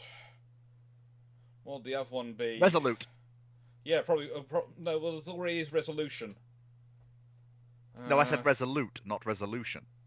Doesn't matter. Too close a name. The RN doesn't like that sort of scenario because it can get confusing. Because the code comes through and you can see if you don't get, if you could get Resolu in the code and not have Oot or Ocean and not know what you're talking about, so you don't do that. So probably. What were the names? They've got Royal Oak and Royal Sovereign. Resistance, Renown, Repulse. It's not any of the Revenge class. Rodney. Regent. And the name's not been used yet. HMS Regent. Regent would work. Yeah, Regent would work, yes, I suppose. Yeah. Could be Rodney, but probably Regent. So Resistance, Renown, and also Regent would keep with the RE starting with their names, because then they're Resistance, Renown, Repulse, and Regent. Yes. Now, the thing is, at the Battle of Jutland, let's see, they are 35,000 tons standard and small tube boilers, 4 twin 15-inch belts. In nicest way, they annihilate. The first scanning group gets bushwhacked, and honestly, the Battle of Jutland... Especially since they'll have arrived at a similar time to Tiger, so they won't have been infected by BT's rapidity of fire and nonsense. No, as Tiger was not. And they will probably also, nicest way, BT will probably transfer his flag to one of them. Let's be honest, he will have transferred his flag to one. I mean, he will have done. True. They're going to be the fastest ships there. Yeah, that doesn't mean that he's going to infect them with his nonsense about rapid fire, especially not when 15-inch shells are involved. And it is at the captain's discretion whether or not they follow that order, because we see like Tiger's captain takes one look at it, and after BT leaves says, "We are not doing that." I feel like that may be unless I'm completely botching who was assigned to where when, something that's easier to do when you are not the flagship. Well, the flagship might be forced to deal with that nonsense, but the other ones I doubt would. And the flagship might go. Might go. Sorry, sir, we can't do this with a 15-inch shell. They're too heavy. Yeah, could be. They're too big. It's too heavy. You can't do this. Yeah, that would probably work as well. And you think BT would buy it? BT's not technically savvy enough to be able to argue against it. And I would also point out that while BT may like things to work a certain way, one of the things you can say for BT as an officer is that when he's faced with certain things, he will occasionally think. We see it during his post-war service. And this is one of those situations where that one brain cell might bang against the side of his head and make a thought that works. Just. There's always a possibility.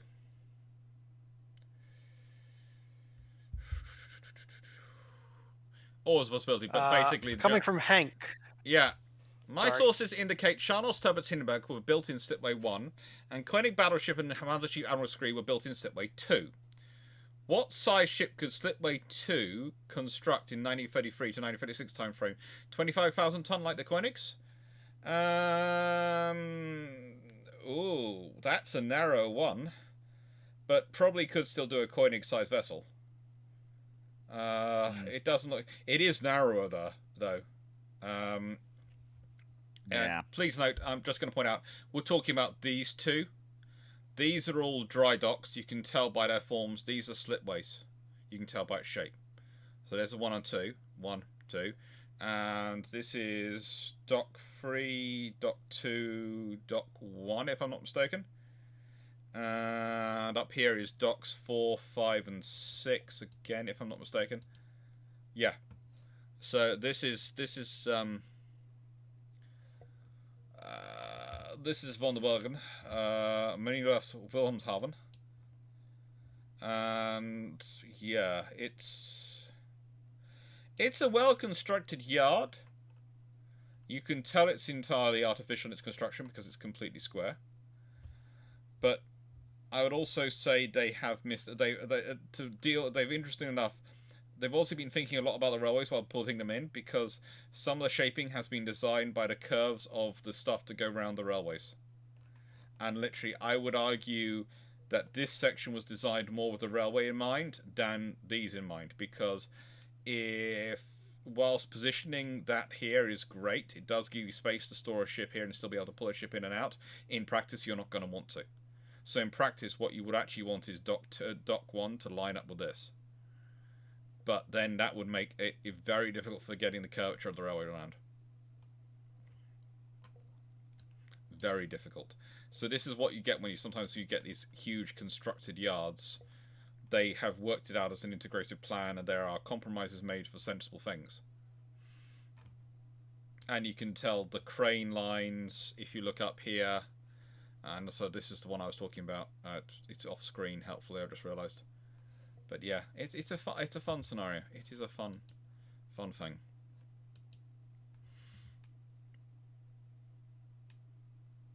And then, do you want to take a stab at that ricochet chance question? He posted a question a little bit earlier. I'll roll up and read it off to you. Could the 145 millimeter WW plate at 27 degrees from horizontal possibly deflect a battleship shell as it is more than 300 millimeters line of sight? It's going to depend on the angle of the shell entry coming in. if the angle of the shell is, if the shell's coming directly at the plate, it won't. But if the angle of the shell is anything off it, that's going to cause issues. But also remember, it's got to crumple through the hull first, so it's going to get the hull, which is going to cause a slight deviation, not much deviation, but slight deviation, or the outer deck plating, and then it's going to hit that. And yes, it could cause a ricochet, but it's going to depend entirely on the angles of the shell entry. And therefore it's also going to depend on a bit of luck as well.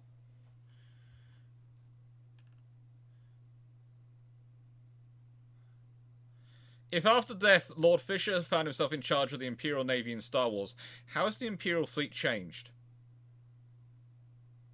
The problem is Fisher has no knowledge of how things work in Star Wars, nor will he live. It's one of those things where it's, well, I suppose I'll let Dr. Clarke answer. I just don't see how. Yeah, the thing is, if he does, you're going to have to assume he awakens with the knowledge required to be in charge of it. If he doesn't, then he's pointless and frankly known. He's useless to be there. But if he awakens with the knowledge of, let's say, he takes over the body of Tarkin, oh god, he's going to have lots of ideas about ship design. He's got a lot. Will they?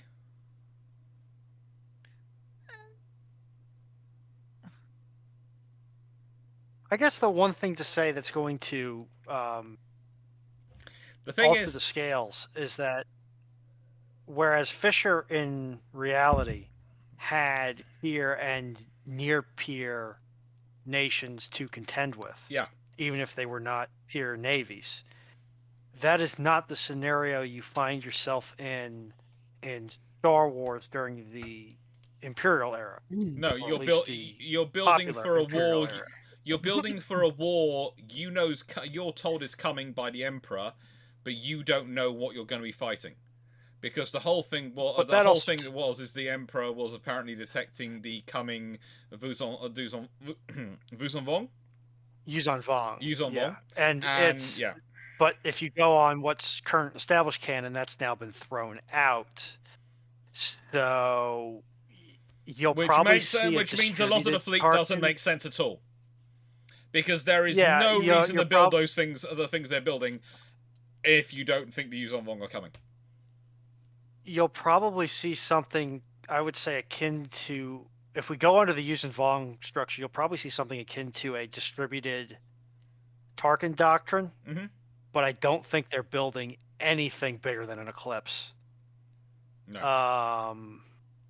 If you go under what is the current established canon,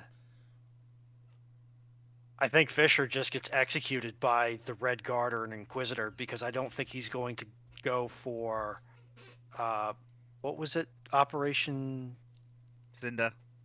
Yeah, that. I don't think he's going to say, yes, let me just torch my entire Navy that I've spent my entire second, reincarnated career to build. I don't, and also too, he's going to have to be in that Grand Moff slot, because if he's just transferred over as Grand Admiral, he's probably not going to have the political power to get the shipbuilding done the way he wants it done. Mm-hmm. The difference with Thrawn, to my knowledge, is that Thrawn had the implicit to some, explicit to others backing of the Emperor. And even then, depending upon which sources you read, he still kind of got the short end of the stick sometimes when it came to what forces he was issued / allowed to get. Yes. He has fun. So yes. From Bud Guy 8829, how much of an impact if the U.S. submarines had the Guppy program in World War II? Guppy.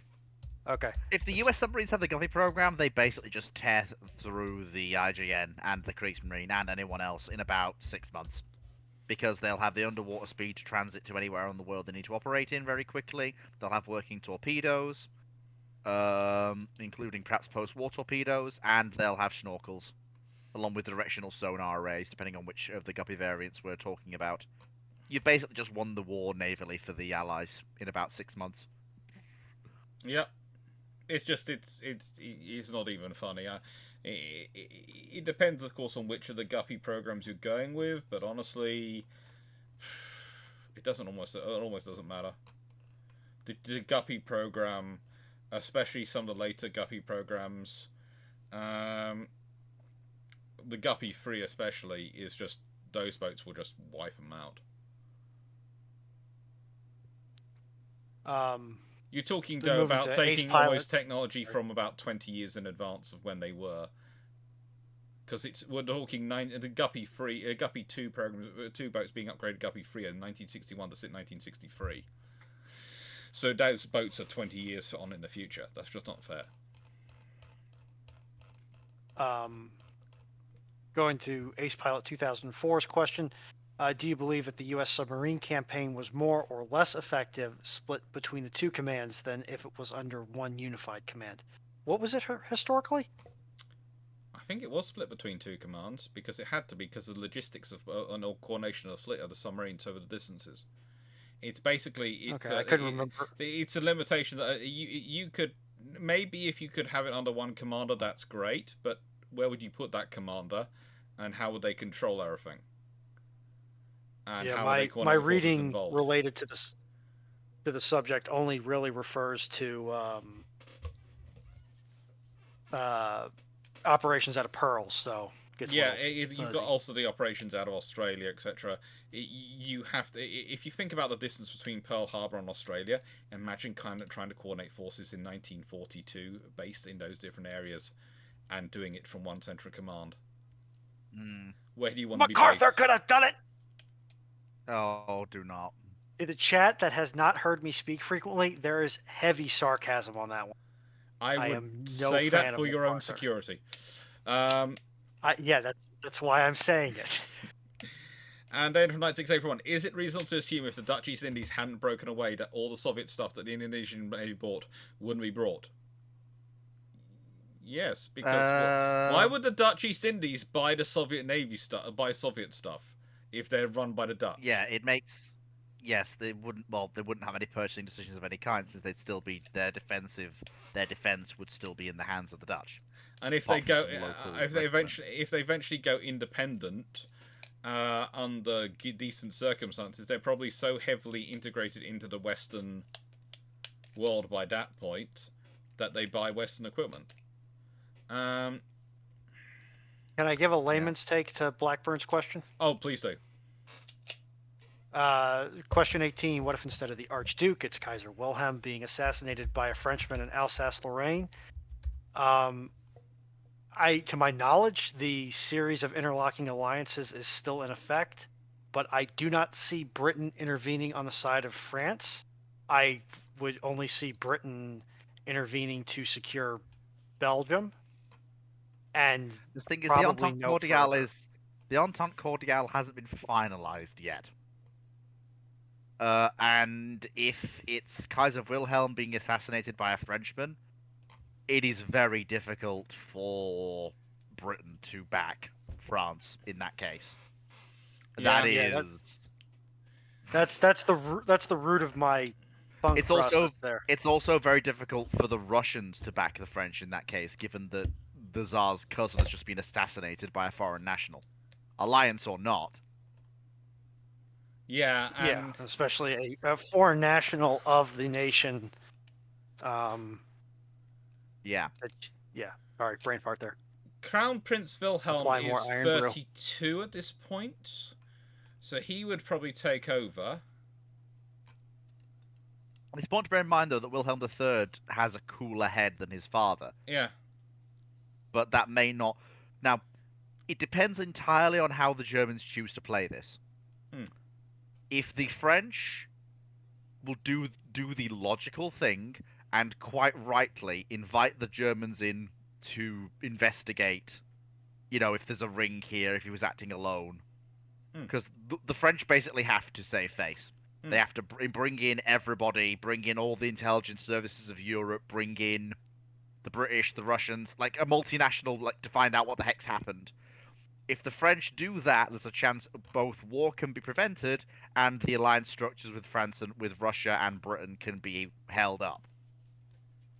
If the French instead close ranks, refuse to let anybody in, and don't offer any concessions or anything like that, it's highly likely that the Russians and the British will, at least for the next 2 to 3 years, refuse to have any dealings with France. Yeah, you don't start. Basically, that's the sort of problem that causes issues. So pretty much, there's also the possibility that what would the Germans demand as a result of this? And the thing is, if I'm not mistaken, Alsace-Lorraine at this point are part of Germany, aren't they? Because this is after the Franco-Russian War, before World War I. So if a Frenchman assassinates Kaiser Wilhelm in Germany, on German soil, the French could also the French might, a sensible thing for the French might be to claim, sorry, he was a nutter and it was on your territory. That is going to be probably the only French plan to go. He was a nutter, it was on your territory. He doesn't represent France. No government involvement. And if he has any organisation, government involvement, we will prosecute them and get them. Probably find some people and hang them very quickly. Yeah. Because, like, it's not just about...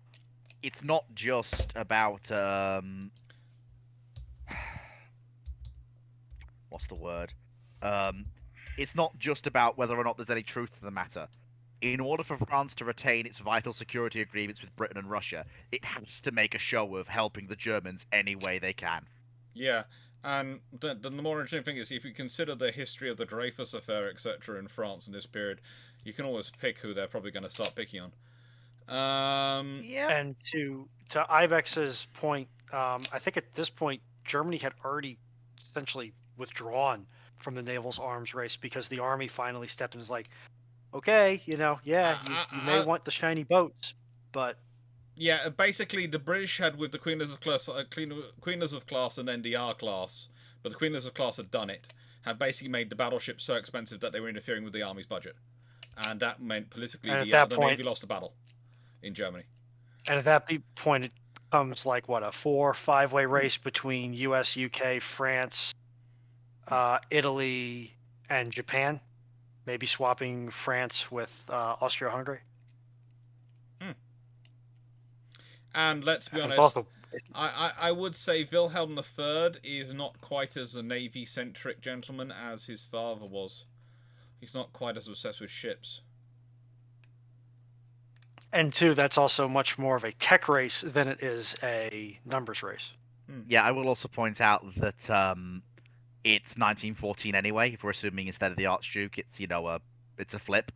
So basically, the Germans have already switched. So nothing will really change with the Imperial German fleet in terms of what they're building, because the switch has already been made. Like, they've already taken the foot off the gas. Yeah. Chandelord, top 5 Spanish admirals from 1942 to the Spanish Civil War. I'm out. I have no idea. Did I masticate that date? Probably did. Whoops, 1492 sorry. to the Spanish Civil War. Top Spanish admirals. 1492 onwards.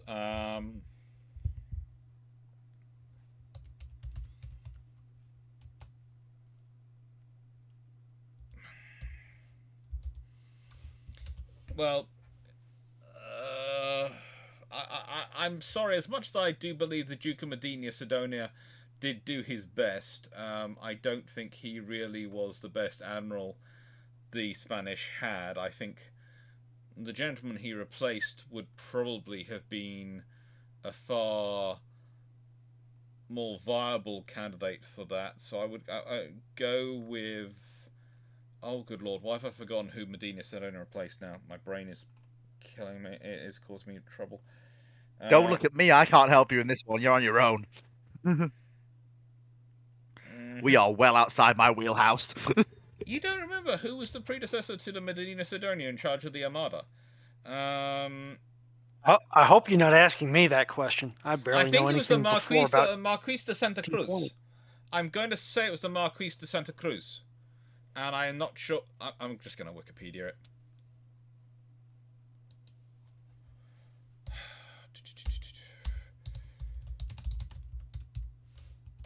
Yes, it was the Marquis de Santa Cruz, and I would say him and Gravina, Federico Gravina are definitely two of the better ones. I'm trying to think of other experienced Spanish admirals who did a good job. It's kind of rare because mostly my memory. The trouble is there are Spanish admirals who do a good job, but quite a lot of them I remember getting embarrassed by various points by various British admirals. That was kind of an ongoing scenario. They did some quite good jobs though. Various. To Steve, to your comment, you're not so much in a very shallow pool. What you're in is you're in a wading pool that just so happens to have a high diving pit. And that high diving pit is Dr. Clarke's knowledge on the subject, and the waiting area is myself and Defoe's knowledge on the subject at hand. Yeah. I would go Santa Cruz, Max... and I would. The trouble is, again, it's going for Spanish because the Spanish have a habit of employing people who are not Spanish as their admirals. They quite like naturalizing people and taking them on. I'm just going to go with Villeneuve and Santa Cruz at the moment. I'm trying to remember others who I would like to actually consider to be their best admirals, but they usually have good but not brilliant admirals. Does that make sense? I don't want people to think bad of them, but they are usually good but not brilliant. And you'll basically ask me who are their brilliant admirals, and the only brilliant ones from that period I can think of are Santa Cruz and Villeneuve and Santa Cruz and Gravina, and the ones after that. Honestly, the Spanish Navy doesn't get treated the way it deserves. Okay, and in senior officers it suffers. They get good officers but not great officers, and you see that by the Spanish-American War. They have some officers who are very good who get a terrible allocation in terms of ships, and therefore they get beaten because of that, and they see their officers who are not that good but are political favourites get given great ships and sold to stay at home.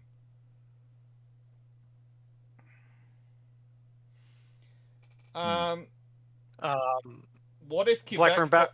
Maximus.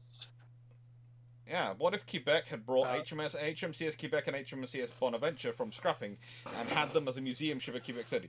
How would this affected the Canada trip? We'd have been to Quebec. We'd have gone to Quebec. That's just it. We would have actually gone to Quebec.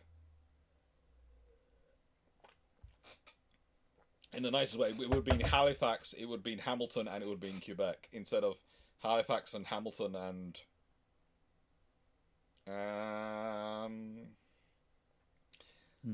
yeah.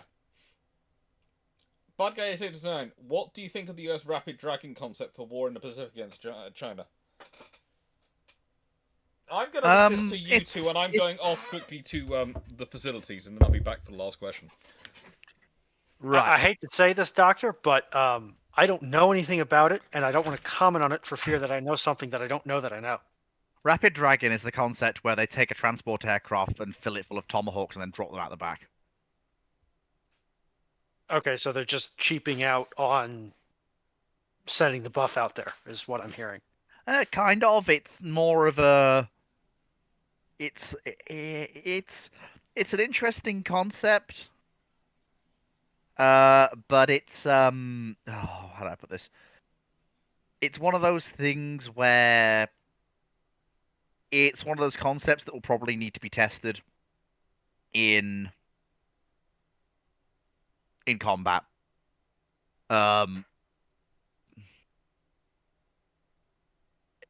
Based on what you've told me, do you want to hear what my suspicion of the after action report on either the first test or the first deployment will be?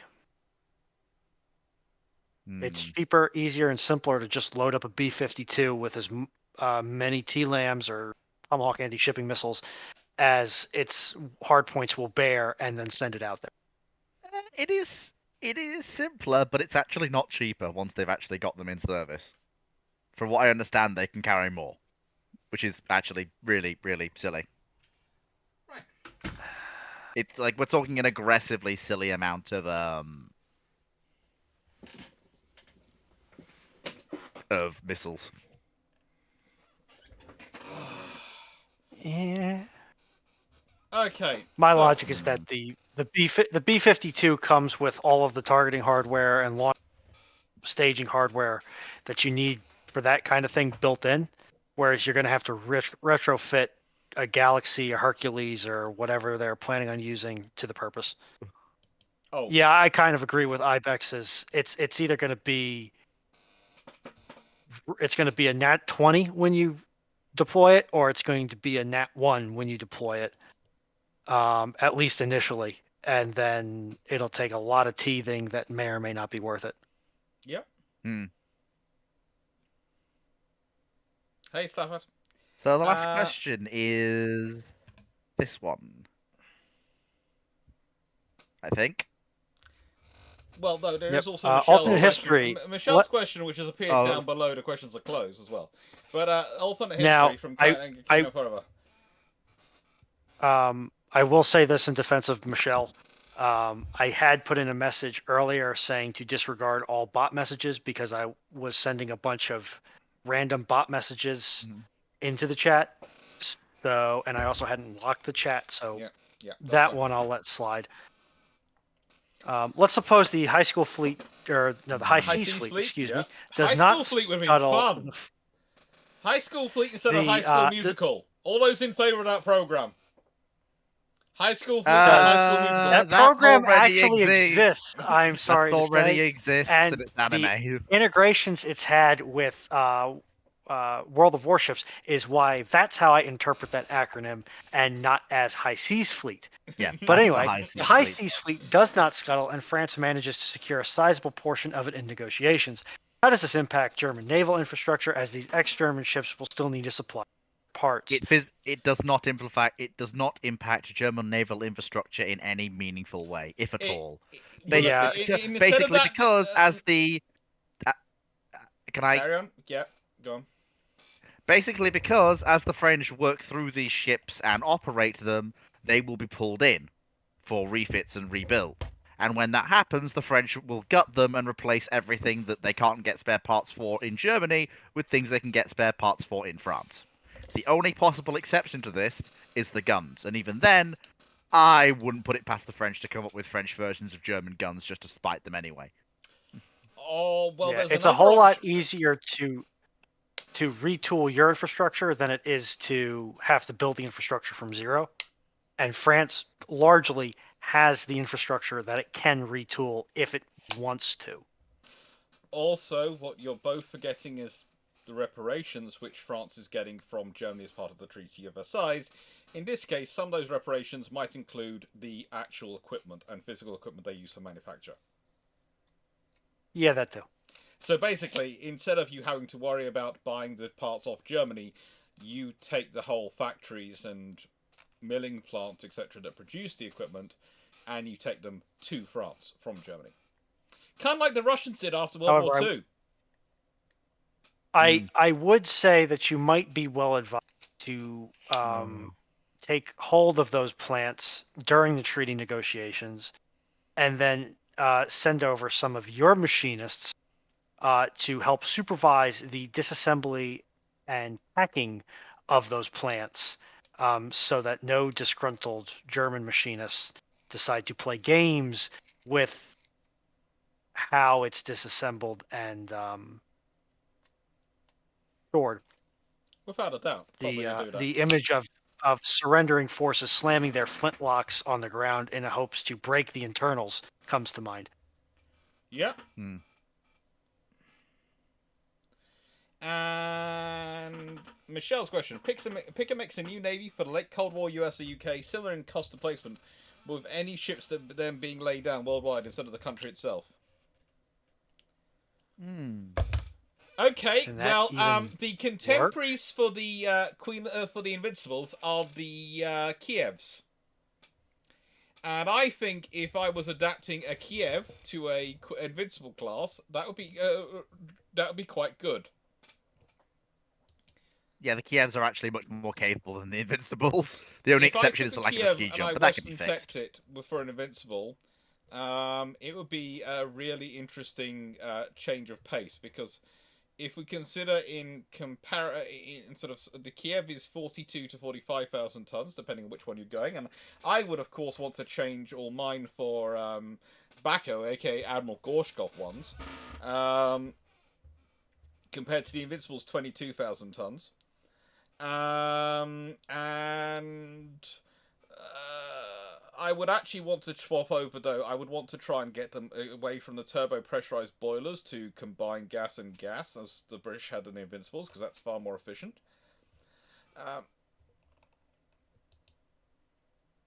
But yeah, in terms of air group, and this is the thing to remember, the Kiev could take between up to sort of 14 to 17 helicopters and 12 to 13 Yak-38s.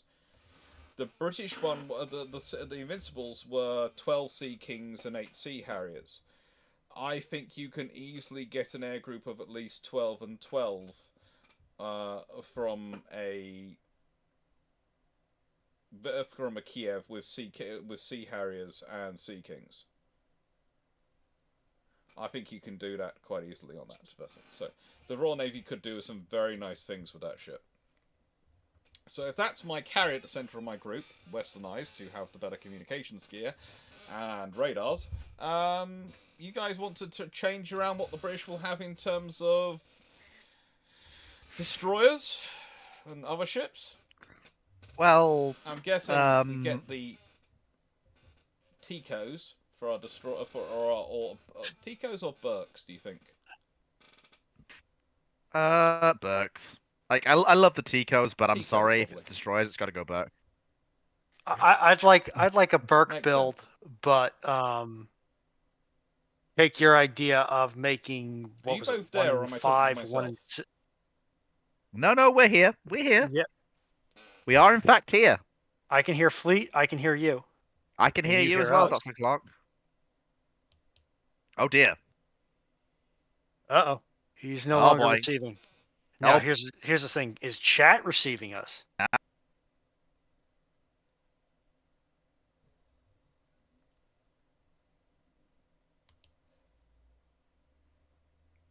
For some reason, I'm thinking.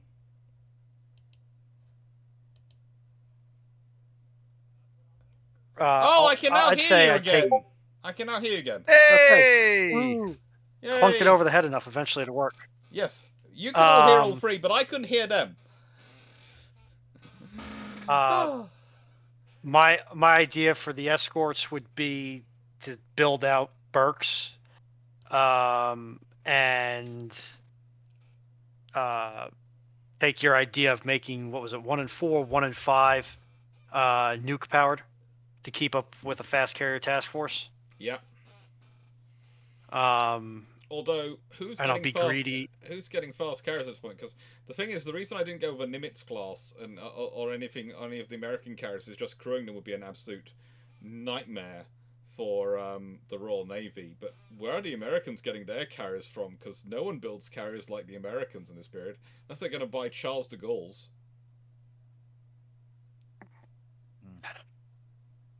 Even that, was there even a snigger from Fleet at that idea? Yes, like, why buy anything other than an American carrier if you have an option of buying an American carrier? You can't buy an American carrier. You can pick because any ships then being built worldwide instead of the country itself. Oh well, in that case, then you buy either a Clemenceau or a Charles de Gaulle. Oh, okay. That's why I couldn't parse that question correctly, because my brain is dumb. So that's why I went to buy a Soviet carrier from the British, because the only equivalent is the Kievs to the Invincibles, and actually there's a slight improvement, especially once you British tech them. If you do in the US, then you have to get the Gaulls. It's because there's nothing else that's even remotely correctly configured, because the Kievs are both ski jump stow bar carriers, and they are gas turbine, which does not fit with American doctrine at the time of the end of the Cold War. I suppose we could be really nice. We could get them the British and the Americans could both get Kuznetsovs, but I mean, there's nothing that's wrong. like Cold War. Yeah, I mean, the Kuznetsov is fine. It's not bad. But what I will say is that while the Kuznetsov would fit quite well into British doctrine, she need a bit of reworking to fit American doctrine, but they could do it. She'd need a major overhaul. I think at that point, it's the Kievs that are the nuke battle cruisers, right? No, they are. That's the Kirov. That's the Kirovs. The Kievs are the aircraft carriers. Can you rebuild the Kuznetsov into a light supercarrier? Is that even plausible? Yes, it is. The Kievs are the ones which can go 32 knots and are actually faster than the Kuznetsov. The Kuznetsov can only do 29 knots. Because I think America you're always going to start with that reactor. You're not going to go gas turbines. No. And once again, the Kuznetsovs, they use these what they call turbo pressurized steam boilers, and it's an interesting system. That sounds very German. Sounds like it's the German good idea ferry got brought in for that one. How to put it? They are.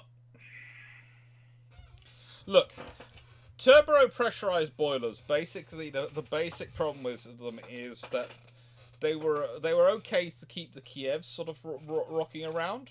With the Kuznetsov, it's just that much bigger and expecting just that much regularly higher speed operations because it's a Katabar carrier. That instead of doing a high speed dash, it's doing high speed launches and recoveries for its aircraft.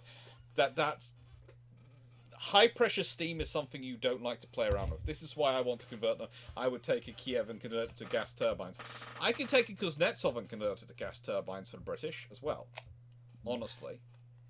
And frankly, that would be amazing because Kuznetsov is able to do 8,500 nautical miles at 18 knots.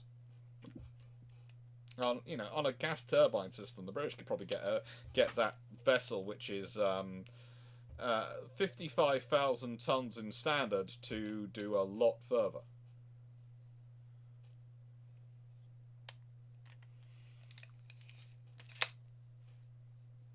It's an interesting scenario what they've got going on, but then again, I do like my Baku because my Baku I just find her a cute Vistal carrier, literally because who wouldn't like something which is literally has 12 sandbox missiles sitting on the front to give you love. True. Also, I'm nicking off with all the Russian submarines. All of them. You like irradiating your crews, don't you? I'm sorry, but the idea of the alphas with their liquid sodium coolant reactor medium just... Okay, no, listen, I like the nuke boats is an easy one. If you're British, you build the American boats. If you're American, you build the British boats, and you're fine. Fair enough. That's an easy one. You just do a straight swap. Yup. I am going to make my crack at the alphas here. As much as I love the concept for shore power, I am a little bit hesitant about packing it in a titanium tube filled with me and 200 of my closest buddies. I don't. The alpha crew isn't that big, is it? I don't know. I don't know what the complement is on an alpha. I mean, they can keep the alphas. Okay, let's let them keep the alphas. The Victor 3s aren't bad though. Again, do you like to fry yourself? And then the crew of an alpha is only 31. Tiny all crew. Officers. Okay, so me and 30 of my closest. All of them officers. 30 of my closest friends. This is the level entirely officer crew. There's also the small matter of me leaving, the St. Petersburg area at full and getting to depth and going to full speed, and then being heard in Pearl Harbor. So, I don't know if it was that bad, but I'm pretty certain the listening post in the Falklands could hear these things. Yeah. And for those people who are currently sending me messages about the Forger versus the Sea Harrier and how I can fit more space, the Forger is 16.37 meters long, or 53 foot 8 inches. The Sea Harrier was 14.2 meters, or 46 foot 6 inches. The wingspan for both was roughly the same. It was 7.7 meters, or 25 foot 3 inches on the Harrier. It was 7.32 meters, or 24 foot on the Forger. And the height, well, the Forger was 13 foot 11 inches, or 4.25 meters. The Sea Harrier is 12 foot 4 inches, or 3.76 meters. And basically, when you go through it, the Sea Harrier is lighter and smaller, but carries more weapons. And has all sorts of interesting things, because basically theoretically the Forger could do 800 miles an hour, whereas the Sea Harrier could do 735 miles an hour. But let's be honest, that's not enough that really makes a massive difference. Especially when you consider the combat radius for the Sea Harrier was somewhere of an order of 300 nautical miles. The maximum range for the Yak 38 was... Anyone want to guess? I'm not touching up the 10-foot pole. I have learned my lesson. Anyone want to guess Yak 38 Forger's range?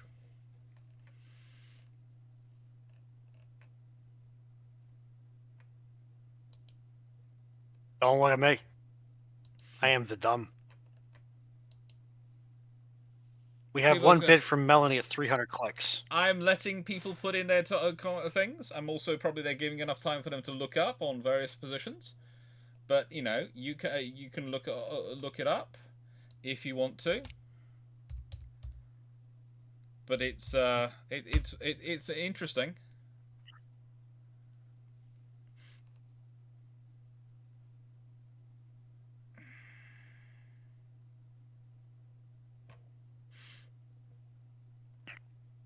Right. Well then, folks. They had okay. I will give the answer. The range was theoretically in what's called reconnaissance condition, which is with nothing, 800 miles. Actually loaded with weapons and a full and heaviest weapon loadout, the range dropped to 100 kilometers, or 62 miles.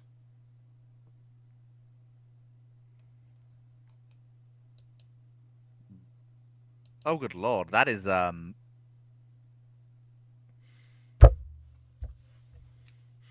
So yeah, there's a bit of a spectral difference. Just a bit. And if anyone wants to disagree, those are entirely open source figures, so they can do, but those come from reputable sites.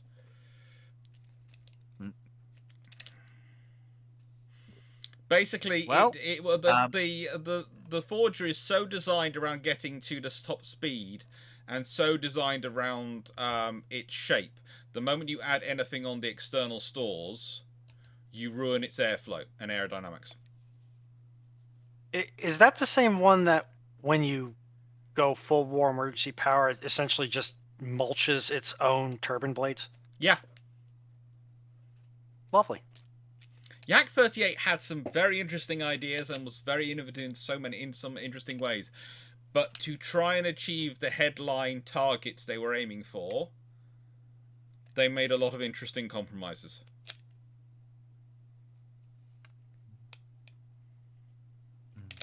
And then we went and we built the F-15 or the F-16 because America. Mm-hmm. Yeah. Basically, the F-15 is the US goat, and the F-16 is everyone else's goat.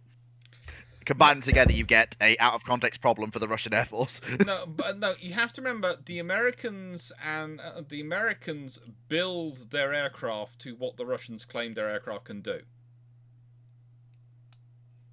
Because there is no point disbelieving your enemy when they claim you can do their aircraft. You always estimate their aircraft as slightly better than what they're saying. Because if you build your aircraft to deal with an aircraft which is better than what the enemy are claiming their aircraft is, then if the aircraft turns out to be better, you're still okay. If it turns out to be worse, you're golden.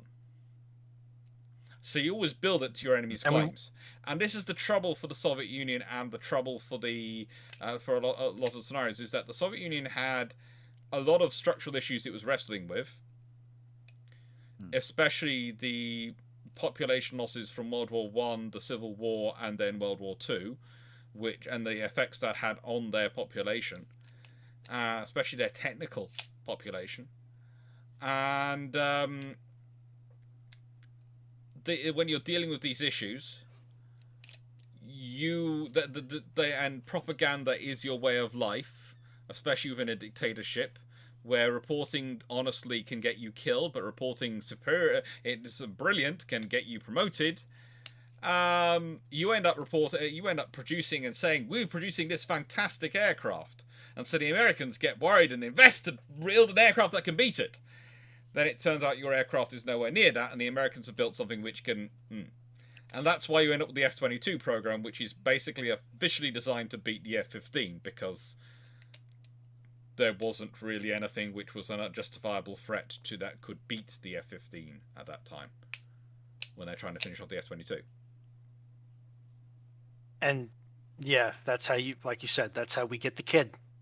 Yep. He's thinking of the MiG-31.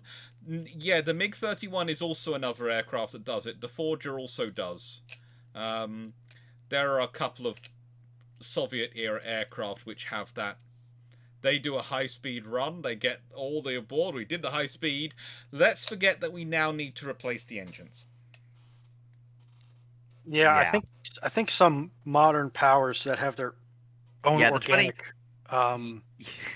turbine industry are running into similar issues where they can make a power plant and stick it in an airframe and get such and such a performance rating out of it once, maybe twice. And then after that, it's into the major engine overhaul refit stage. Because the difficult part of it is metallurgical science. And most of the interesting books I have in my collection are metallurgical science, and that is stuff to follow. As a historian, it's always interesting to follow. But that's often the thing which defines how reusable your materials are going to be. Material science is a very underappreciated area. Material scientists are people who are forgotten often by history, but they are very important. And honestly, if you do not have a good materials research sector, materials science sector, you will not have any good industry at all.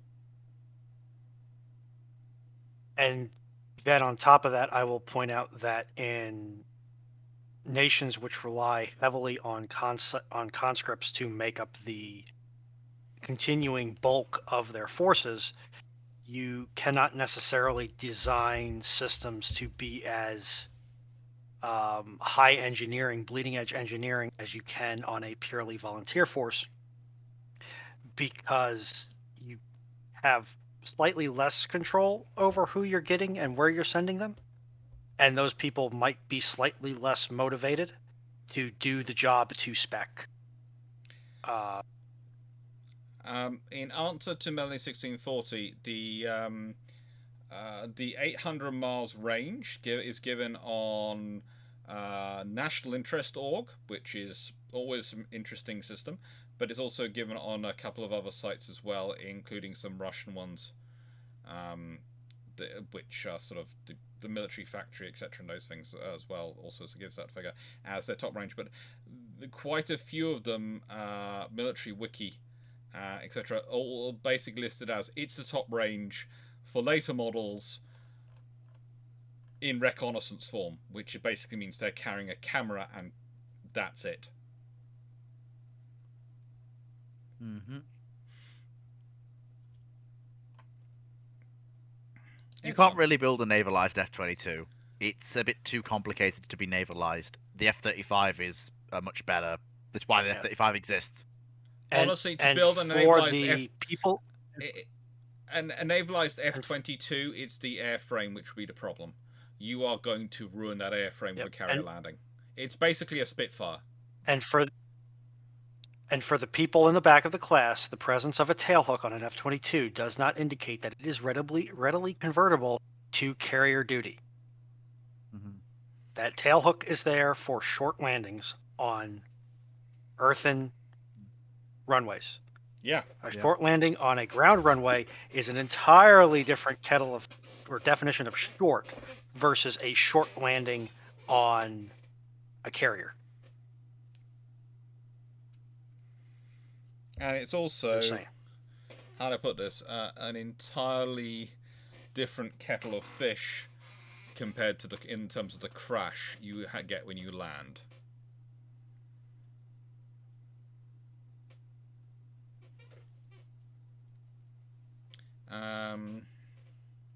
Yeah, I'm not getting into the Rapid Dragon discussion because I can't. I will also point out that Rapid Dragon is it's a system that's not really been tested that well. It's there are many concepts going around about how to integrate the air, sea, land battle of the Pacific, and I would also say that one of the big troubles you have with any of these concepts, and I can talk about this in terms of theory only, is the trouble is the assets you might wish to use for that in that role, especially in an island campaign, you're probably going to be busily using for other things in an island campaign. Especially with the current state of American logistical resupply for island operations, in entire allies resupply operations for island operations. It's not my fault that Congress likes to only pass continuing resolutions like every other year. Mm-hmm. I know we haven't had a proper naval budget in like 2 decades. I don't like it either. John Shea, there is all sorts of myths around Sea Raptor, but in nicest way, it was never an actual viability. There was a study put into whether you could take the material science of the skin, could take the engines, and could take the electronics and put them in a new airframe to make an aircraft which would operate for a carrier. But you would have to build an entirely different airframe. It would have basically been, we've got the engines are going to be commonality between the engines because that would have been okay. Electronics will be commonality after saltwater. They've been saltwaterized and sort of proofed against saltwater. So it'd probably been actually the coding would have been same, but most of the hardware would have had to change, which means you also had to change some of the coding. And basically, in the end, you're building an entirely new aircraft. So, no, the only people who thought Sea Raptor was a sensible idea were in the Pentagon, and most of them were wearing civilian unit clothes, not uniforms. Because you're basically building a new aircraft from the get-go, because it's a new airframe. And in many ways, that was the genesis of the F-35C program.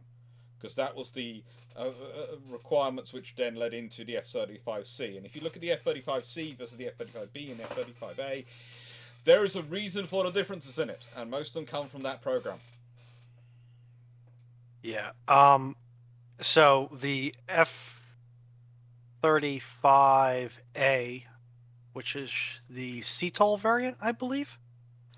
Looking at a diagram on Wikipedia here, which does not have common labeling. The F-35A is CTOL is basically the land-based aircraft.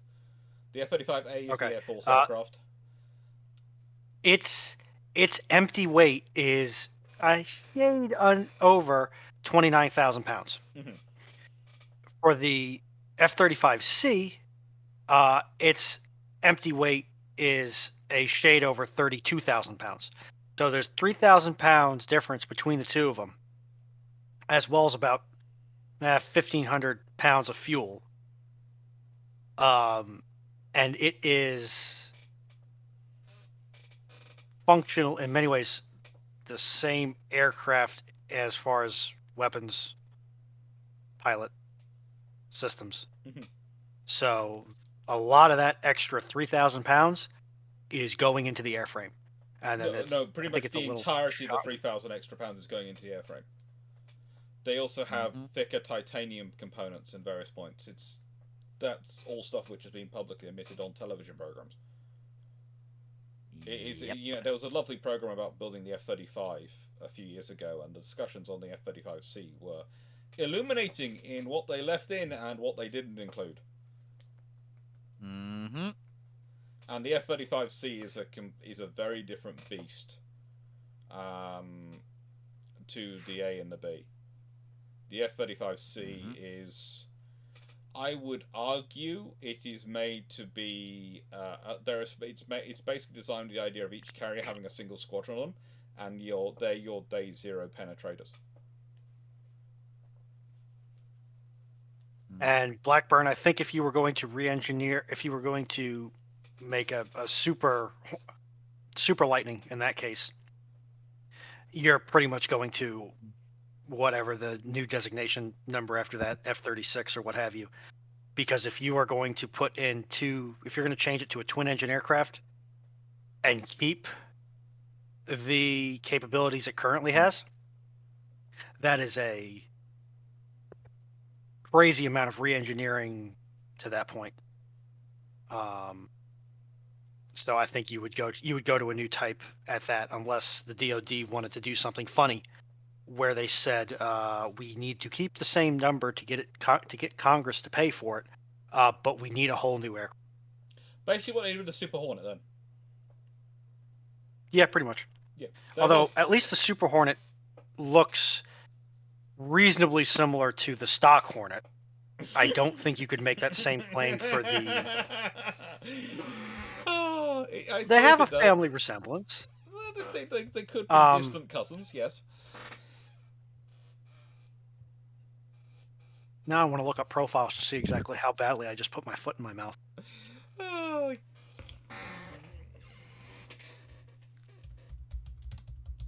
Alrighty. Well, we are cracking on for 4 hours. We're actually about 15 minutes over 4 hours. So and I am more than happy to keep talking with you all, but you are 5 hours ahead of me. So I think, yes, I think we will call that a day. But there are a couple of questions in the chat which I will try and answer before we go. Brandon Larson's, what if all the SS carriers are replaced one for one basis with a midway class? Then the American fleet is a lot stronger in terms of its carrier operations later in the war, and they are far less worried about the threat of kamikazes. And does Franklin go down like it did historically? Probably not the same way at all. No. If it's a midway, it won't go down the same way at all. It'll probably survive it. It'll be severely damaged, but probably survive it. And Bud Guy 8829. There was an F-15N version 2. No, there wasn't. Again, there's all these talks that they're mostly usually paper discussions, because again, for the F-15 to turn that into a naval aircraft, you'd rebuild and redesign the entire airframe. It's not going to be the same aircraft by any stretch of the imagination. And usually it's companies going, we can build a navalized F-15! And the moment you look at the subtext, we've got no plans yet for this, but we're putting this forward as an offer because we want money from your government, not because this is a practical aircraft. So you have to be careful when these things come out, because usually it's the company going, we can do this, and it's not. It's all this is a snazzy photograph, and behind it is there. You have to give us a big check, a really big check. And if you want a good example of that, look at the F-15. Look at its airframe weighting diagrams, and then imagine how you'd have to rebuild an F-15 with its airframe to take the joy of landing on a carrier. The controlled crash that is landing on a carrier. As I made a point in the video the other day, the only thing which has a shorter half-life than submarine dives is carrier deck landings on an aircraft. And that's when you build the airframe directly for it, not when you try and adapt the airframe for it. A la the Seafire. Yeah. But guy, yeah, it was a design study, yeah, but not built. Yeah. There are design studies and there are design studies by 8829. There are design studies which are basically brochures, and there are design studies which are actually going into detail. And that was design study was a I've only just brochure. noticed the shirt. Nice shirt, Dr. Clarke. Thank you. It was I was doing it because World of Warships were I find it funny that I play Ultimate Animal Dreadnoughts every Sunday morning when I'm playing games on World of Warships, and as I told them last night on stream, it's because the nicest way they won't allow me into their back end to muck around with their ship designs to demonstrate things when people ask me questions. Just terrible. Steve, what do you mean? Steve, what do you mean by the F-18 is an example of just how dumb U.S. politicians are? What, like, the Navy got a whole new aircraft built, telling Congress it was an upgrade. Yes. Of an existing aircraft. Oh no, that's just politicians generally. And this is not the first time the DoD has done this. Nope. It will not be the last time the DoD has done this. Nope. No, it will not. I bet you if you took a crack at the Flight 3 Burks versus the Flight 1 Burks, I think the main reason they are similar looking is because hydrodynamics don't change based on your ship design, or at least in their effect on the hull, and the Aegis requirements are what they are, and you can't do much about those either. Actually, sadly enough, the Flight 3 Burks and the internals are too similar. That's the problem. That's their issue with the Burks. This is one my complaint is constantly about the Burks. They'd be better off just producing a Burk version of the Zumwalt hull, and just going with that, because the hull has reached the limit of its life, and that's the trouble with the Burk hull. It's reached the limit of its life as a platform, and the limit of its ability to be expanded. With basically the Flight 2As. The Flight 3s are continuing it on. The trouble for the Americans is that they are very risk adverse when it comes to their surface ships. They will take all sorts of risks when it comes to aircraft development, but they won't take any risks when it comes to ship development. And you could argue that's because the LCS proved so much interesting, but also because the Zumwalts, they kept cutting them, and they kind of did to the Zumwalt program what the British did to the Type 45s. They designed a program around developing and building 24 ships, and then they built 3. And then went, these ships have cost so much! And it's the program spread across 3 hulls. Yeah. And yeah, this was from the World of Warships, this t-shirt. I think you can get it from them, but, you know, you have to sort of ask them. Yeah, I would like to point out that the likelihood of Congress approving any funding for anything that even sounds like it's based on the Zumwalt hull, given how radioactive the Zumwalt project was, especially after the AGS system ballooned in cost, is nil, which is stupid. But here we are. I know I said last questions, but there is a fun question, so this is going to be the exact last question tonight, which was, what if Julius Caesar was never assassinated at the Ides of March? Would there still eventually be a second triumvirate civil war? And when does the Roman Republic become the Roman Empire? Pretty much Caesar was turning into the Roman Empire, whether he liked it or not. That's what he was doing. And as for it being a second triumvirate, Caesar by de facto would probably have needed to have very senior allies, so probably ends up with some form of triumvirate with Mark Antony. But the interesting thing is going to be who stays married to Cleopatra. That's going to be the interesting factor, and all sorts of fun things. And what Octavian, of course, eventually becomes like Augustus, does about Julius Caesar's son,